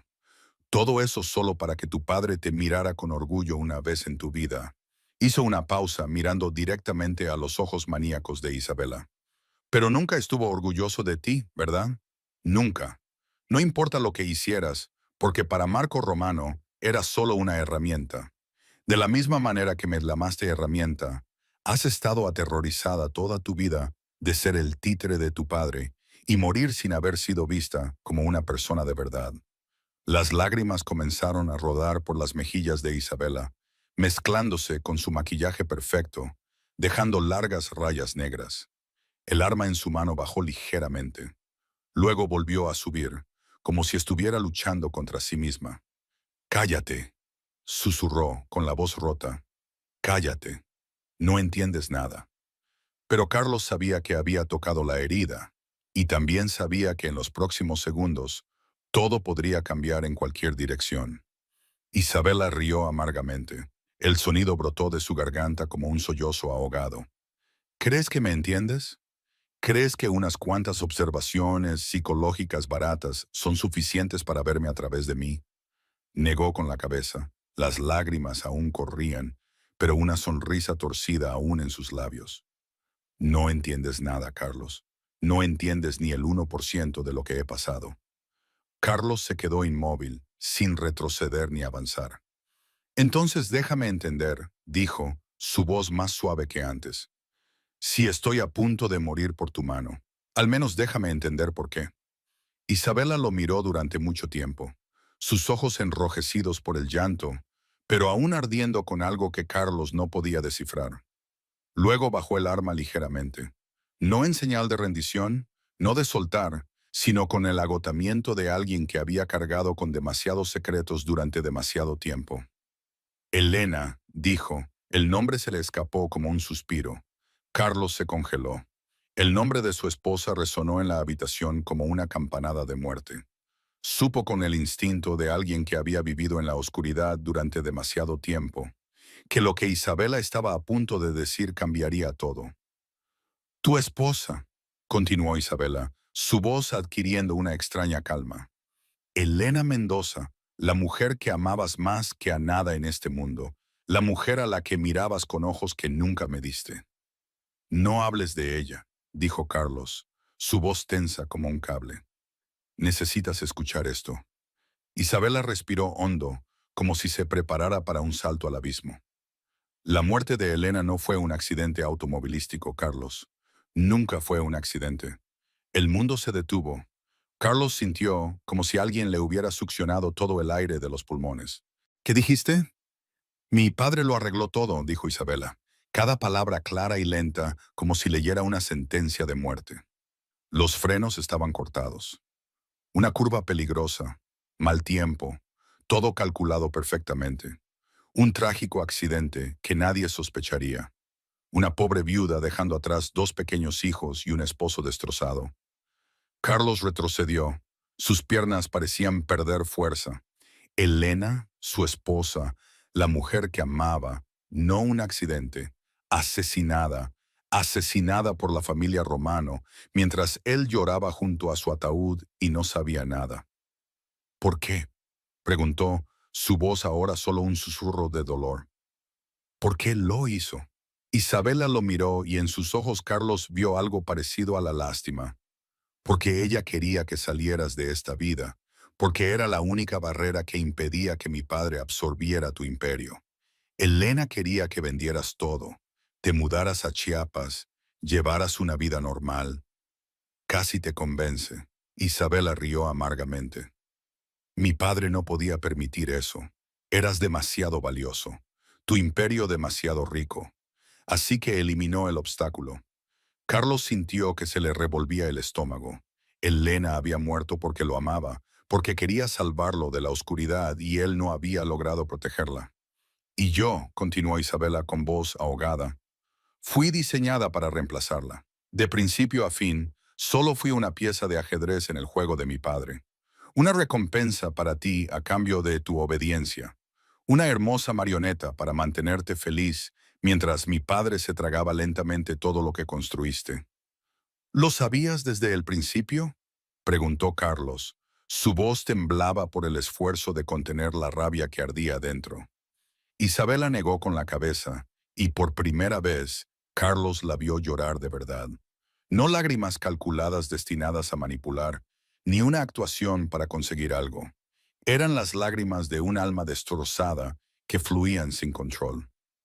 Lo descubrí después de haberme enamorado de ti, dijo, con la voz quebrada. Después de haberte dado sentimientos reales, mi padre me lo dijo como lección, un recordatorio de mi lugar en su gran plan. Y yo estaba demasiado hundida para retroceder. Miró a Carlos, sus ojos inyectados en sangre y desesperados. Te odio, Carlos. Te odio porque nunca me miraste de la misma manera que la miraste a ella. No importa lo que hiciera, no importa cuánto lo intentara. En tus ojos siempre fui solo el fantasma de Elena. Una imitación barata, un reemplazo que nunca fue lo suficientemente bueno. Isabela se giró para mirar a Patricio y Sebastián acurrucados detrás de Graciela, sus ojos llenos de angustia.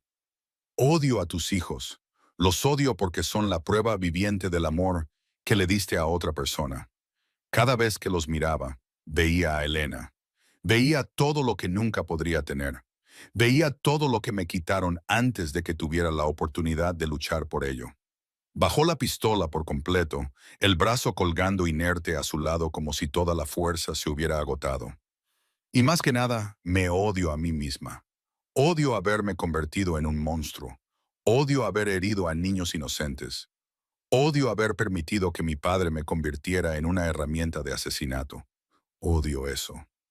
Incluso sabiendo todo esto, seguía haciéndolo. Las lágrimas corrían por el rostro de Isabela, mezclándose con el rímel en manchas negras a través de rasgos que antes habían sido perfectos. Parecía un cuadro derritiéndose, una obra de arte siendo destruida desde dentro. ¿Ahora entiendes?, preguntó, su voz ahora solo un susurro. No eres la única víctima aquí, Carlos. Yo también soy una víctima. De mi padre, del destino, de decisiones en las que nunca tuve la libertad de elegir. Las sirenas rasgaron la noche de Morelia. Luces azules y rojas parpadeaban a través de las cortinas, reflejándose en las paredes como rayas fantasmales. La PGR había llegado, tal como Graciela había dicho, tal como David había prometido. Afuera, el sonido de coches frenando bruscamente, puertas cerrándose de golpe, pies corriendo sobre el pavimento. Los dos asesinos de Romano se miraron con pánico. Luego huyeron por la puerta trasera como ratas buscando escapar de un barco que se hunde. Isabela permaneció inmóvil en medio de la sala de estar, el arma todavía en su mano pero colgando a su lado. Miró por la ventana, miró los vehículos de la PGR que rodeaban la casa, miró a las figuras con chalecos antibalas que tomaban posiciones. Luego se volvió para mirar a Carlos, sus ojos hinchados por el llanto, pero aún con una chispa que no se había extinguido del todo. Podría acabarte ahora mismo, dijo, su voz extrañamente tranquila. Antes de que entren, al menos completaría parte del plan. Carlos la miró directamente a los ojos sin rastro de miedo. Podrías, respondió, pero no lo harás. Isabela inclinó la cabeza. Una sonrisa cansada cruzó brevemente sus labios. ¿Cómo puedes estar tan seguro? ¿Crees que me entiendes tan bien después de todo lo que acabo de decir? Porque estás cansada. Carlos habló, su voz suavizándose como si hablara con un niño perdido. Cansada de odiar, cansada de ser un títere, cansada de fingir cada día que estás bien mientras te desmoronas por dentro. Toda tu vida has estado corriendo, Isabela, corriendo para complacer a tu padre, corriendo para demostrar tu valía, corriendo para escapar de la verdad de que nunca has vivido tu propia vida. Las lágrimas rodaban por las mejillas de Isabela de nuevo, pero no intentó secarlas. ¿Crees que dejar la pistola cambiará algo? Todavía iré a la cárcel. Allí me pudriré hasta que muera. Carlos dio otro paso adelante, lento y sin amenazar. Baja la pistola, Isabela, no por mí. No porque la PGR esté ahí fuera, sino por ti misma. Hizo una pausa, ahora a solo un brazo de distancia de ella. Que esta sea la última vez que seas la herramienta de alguien. La última vez que alguien te diga qué hacer. Que esta decisión sea tuya, solo tuya. Silencio. Una tensión tan densa que podía cortarse con un cuchillo. Afuera, un megáfono exigía la rendición de los que estaban dentro. Luces azules y rojas seguían intermitentes, proyectando sombras danzantes en las paredes. Graciela permanecía congelada detrás, sus manos aún protegiendo a los niños, sin atreverse a respirar demasiado fuerte. Isabela miró la pistola en su mano, levantó la vista hacia Carlos, miró a Graciela y a los niños, luego miró por la ventana donde su antigua vida esperaba su fin. Luego la pistola cayó al suelo con un estrépito. Isabela se desplomó de rodillas inmediatamente después, la cabeza inclinada. Los hombros temblaban en oleadas. Su llanto llenó la habitación, ya no reprimido, ya no controlado. Era el llanto de alguien que finalmente había dejado de correr. el llanto de un alma que había luchado demasiado tiempo y no le quedaban fuerzas para continuar. La puerta principal se abrió de golpe. Agentes de la PGR irrumpieron como una marea, armas apuntando en todas direcciones, linternas recorriendo la habitación. David Salazar abrió el camino. Sus ojos evaluaron rápidamente la situación. Viendo a Isabela arrodillada en el suelo, viendo a Carlos parado a unos pasos de ella, viendo a Graciela y a los niños a salvo en la esquina. La situación está bajo control, ordenó David a su equipo. Dos agentes se acercaron a Isabela, esposándola suave pero firmemente y ayudándola a incorporarse. David se acercó a Carlos, su voz bajando. Marco Romano fue arrestado hace 20 minutos en la Ciudad de México junto con 17 miembros de alto rango de la familia. Todo el imperio romano se derrumbó en una noche. Carlos asintió, pero no dijo nada. Sus ojos seguían a Isabela mientras era conducida hacia la puerta. Ella se giró para mirarlo por última vez, sus ojos hinchados por el llanto. El rímel corrido por su rostro. Nada quedaba de la orgullosa y fría Isabela Romano que una vez había conocido. Solo una mujer rota, otra víctima de Marco Romano, aunque ella también había causado tanto sufrimiento. Lo siento, dijo Isabela, su voz ahora solo un susurro. Sobre Elena, sobre todo. Luego se la llevaron, desapareciendo en la noche entre las luces azules y rojas de los coches de policía. Carlos se quedó mirando. Las emociones dentro de él eran un lío enredado imposible de desentrañar. Odio hacia Isabela por lo que les había hecho a sus hijos. Angustia por la verdad sobre Elena, pero también una pequeña parte, muy pequeña, que lamentaba otra alma destrozada que había sido arrastrada por la tormenta de Marco Romano. 6 meses después, el otoño pintaba las calles de San Miguel de Allende, Guanajuato, de oro.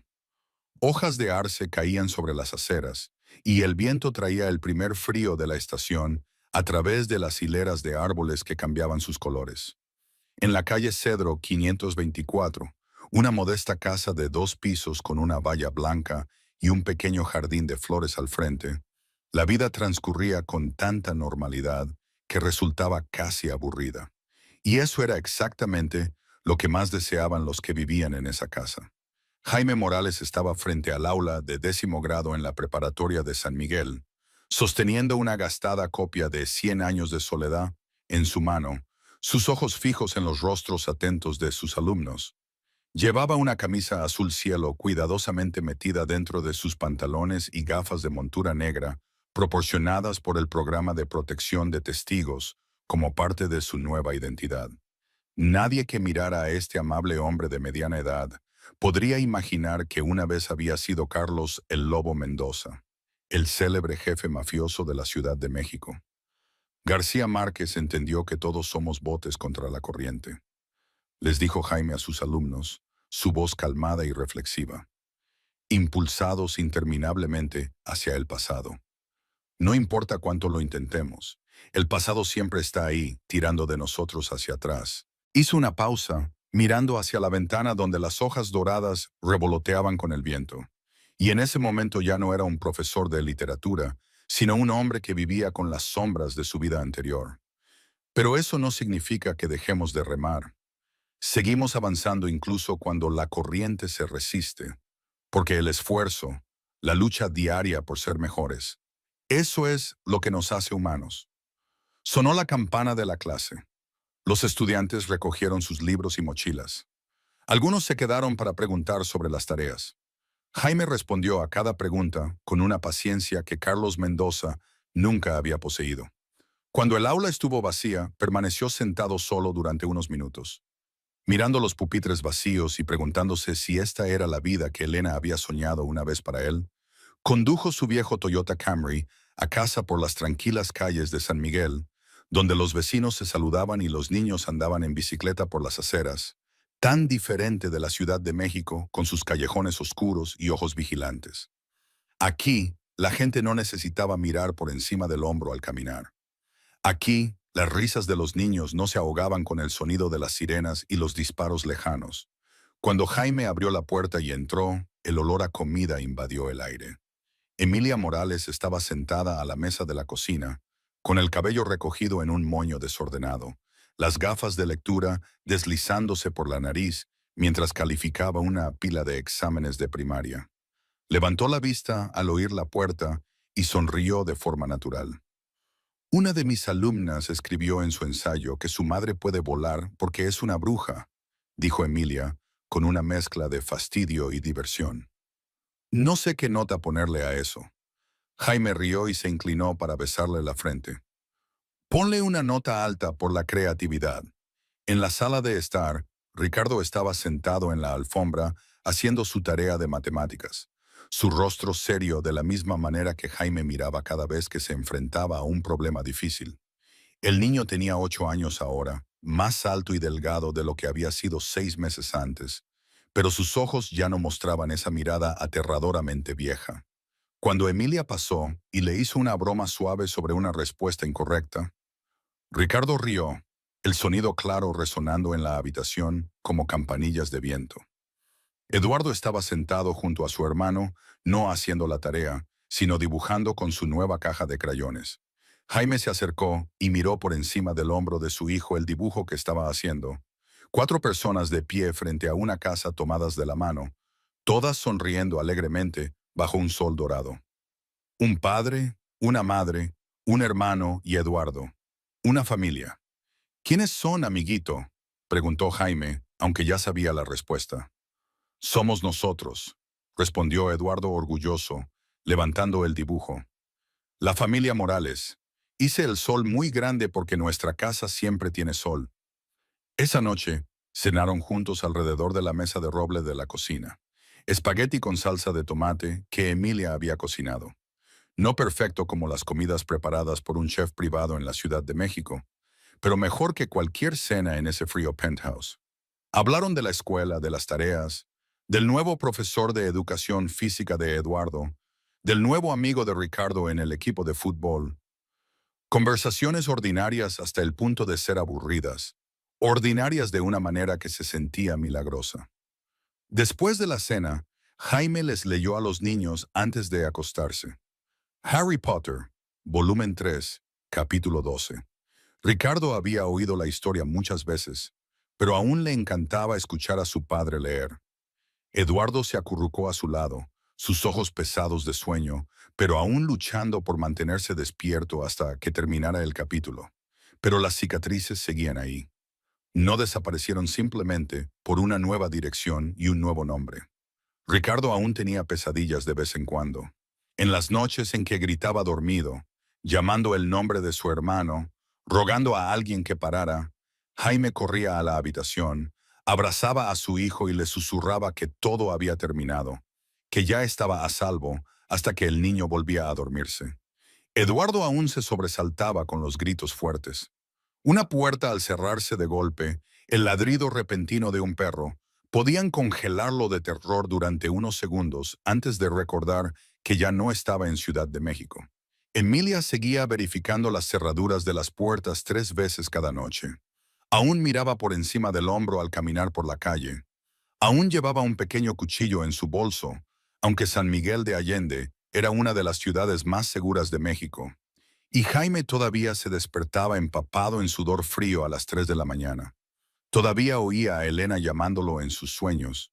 Todavía veía a Sebastián arrodillado en la alfombra, llamándose inútil cada vez que cerraba los ojos.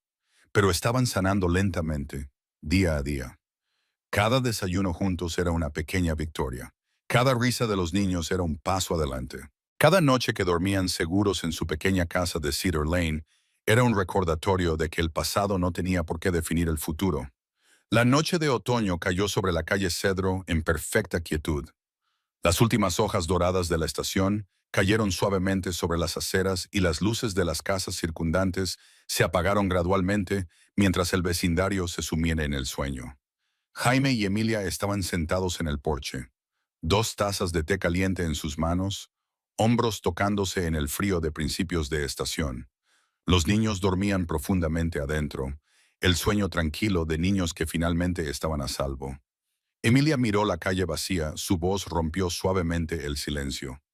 ¿Alguna vez lo extrañas? El poder, el respeto, la sensación de saber exactamente quién eras y a dónde pertenecías. Jaime no respondió de inmediato. Miró el cielo nocturno donde las estrellas parpadeaban, algo que nunca había tenido tiempo de notar cuando era Carlos Mendoza. A veces, admitió, a veces me despierto y olvido dónde estoy. Olvido quién soy ahora. Y por unos segundos, recuerdo la sensación de entrar en una habitación y ver a todos callarse. Recuerdo la sensación de poder absoluto. Se giró para mirar a Emilia y sus ojos se suavizaron. Entonces recuerdo que esa versión mía fue la que mató a Elena. Recuerdo que por culpa de ese hombre, mi hijo tuvo que aprender a guardar silencio para sobrevivir. Y mi hijo tuvo que arrodillarse y llamarse inútil. Respiró hondo, mirando a la mujer que le había dado una segunda oportunidad. Esta vida es mejor, Emilia, dijo, el nuevo nombre saliendo de su lengua con una calidez que lo hacía real. Esta tranquilidad, esta normalidad, poder ver a nuestros hijos reír todos los días, volver a casa sabiendo que nadie espera para dañar a mi familia. Eso es un lujo que Carlos Mendoza nunca tuvo. Emilia tomó su mano, sus dedos entrelazados con tanta naturalidad como si hubieran sido hechos el uno para el otro. Se sentaron en silencio durante un largo rato, escuchando el susurro del viento entre los árboles y el sonido lejano de los grillos en el jardín. Luego Jaime metió la mano en su bolsillo y sacó una pequeña caja de terciopelo negro. Emilia miró la caja, luego a él, sus ojos se abrieron de sorpresa. Nunca te lo pedí de la manera correcta, dijo Jaime al abrir la caja. Dentro había un simple anillo de plata, sin diamante, sin ostentación, solo una banda lisa con una palabra grabada en el interior. Juntos. Nos casamos por cubrir el expediente, porque el programa de protección de testigos necesitaba que parecíamos una familia. Pero no es por eso que quiero estar contigo. Se volvió completamente hacia ella, sosteniendo ambas manos en las suyas. Se inclinó, su voz bajando a un susurro que el viento no podía llevar a los vecinos. Graciela Suárez, dijo, pronunciando el nombre como una plegaria secreta. O Emilia Morales. El nombre en el papel no importa. Amo a la mujer que hay debajo. ¿Te casarías conmigo? ¿De verdad te casarías conmigo? No por cubrir el expediente, sino porque te amo. Porque no puedo imaginar esta vida sin ti. Porque me salvaste, salvaste a mis hijos y me diste la oportunidad de empezar de nuevo. Las lágrimas corrieron por las mejillas de Emilia. No podía hablar, solo asintió, luego volvió a asentir como si temiera que él no entendiera. Luego se inclinó y lo besó. Un beso salado con lágrimas y dulce con felicidad. Esa noche, acostado junto a ella en la pequeña habitación de su modesta casa en la calle Cedro, Jaime pensó en el viaje que lo había llevado hasta allí. De un imperio criminal a un profesor de literatura. De un lujoso penthouse a una casa ordinaria de 2 pisos. De Carlos Mendoza a Jaime Morales. De la violencia a la paz. Del colapso a la curación. Estiró la mano hacia el relicario de la mesilla de noche. Lo único de su antigua vida que aún llevaba consigo. Dentro, alguna vez solo había habido una fotografía de Elena. Ahora había 3. Elena a la izquierda, su dulce sonrisa congelada para siempre en el tiempo. Carlos en el centro, una vieja fotografía de antes de que todo se destruyera. Y Graciela a la derecha, la mirada firme de la mujer que le había dado una razón para seguir viviendo. El pasado, el presente y el futuro. 3 piezas de una misma vida. Algunas cicatrices nunca se borran, susurró en la oscuridad, sus dedos rozando ligeramente el relicario. Pero en las manos adecuadas, se convierten en prueba de supervivencia. Y la supervivencia es simplemente otra forma de hablar de amor. Afuera de la ventana, San Miguel de Allende dormía pacíficamente bajo la tranquila noche de otoño. Las estrellas aún brillaban en el cielo, indiferentes a las tragedias y triunfos de la gente de abajo. Y dentro de la pequeña casa en la calle Cedro, una familia construida a partir de la ruptura soñaba con el futuro. Un futuro donde el pasado era solo una sombra distante, ya no una amenaza. Un futuro donde los niños, una vez llamados inútiles, crecerían sabiendo que eran amados incondicionalmente. Un futuro donde el amor, incluso cuando llegaba tarde y después de un dolor inconmensurable, aún podía florecer. Algunas cicatrices nunca se borran, pero en las manos adecuadas se convierten en prueba de supervivencia. Y la supervivencia, Carlos había aprendido, es simplemente otra forma de hablar de amor. La historia de la familia Morales en la calle Cedro es un recordatorio de que nunca es tarde para cambiar, de que el pasado, por muy oscuro que sea, no tiene por qué definir el futuro, de que el amor puede crecer en los lugares más inesperados, y de que a veces perderlo todo es la forma en que descubrimos lo que realmente importa. La mayor lección que ofrece esta historia es el valor de la familia y el poder de la elección. Carlos una vez lo tuvo todo: poder, riqueza, respeto. Sin embargo, casi pierde lo más preciado simplemente porque no estuvo allí cuando sus hijos lo necesitaban. Una vida ocupada a veces puede hacernos olvidar que las personas que amamos necesitan nuestra presencia más que cualquier otra cosa en el mundo. Dedica tiempo a tu familia, escucha a tus hijos y recuerda que ningún éxito vale la pena si en el camino perdemos a quienes amamos.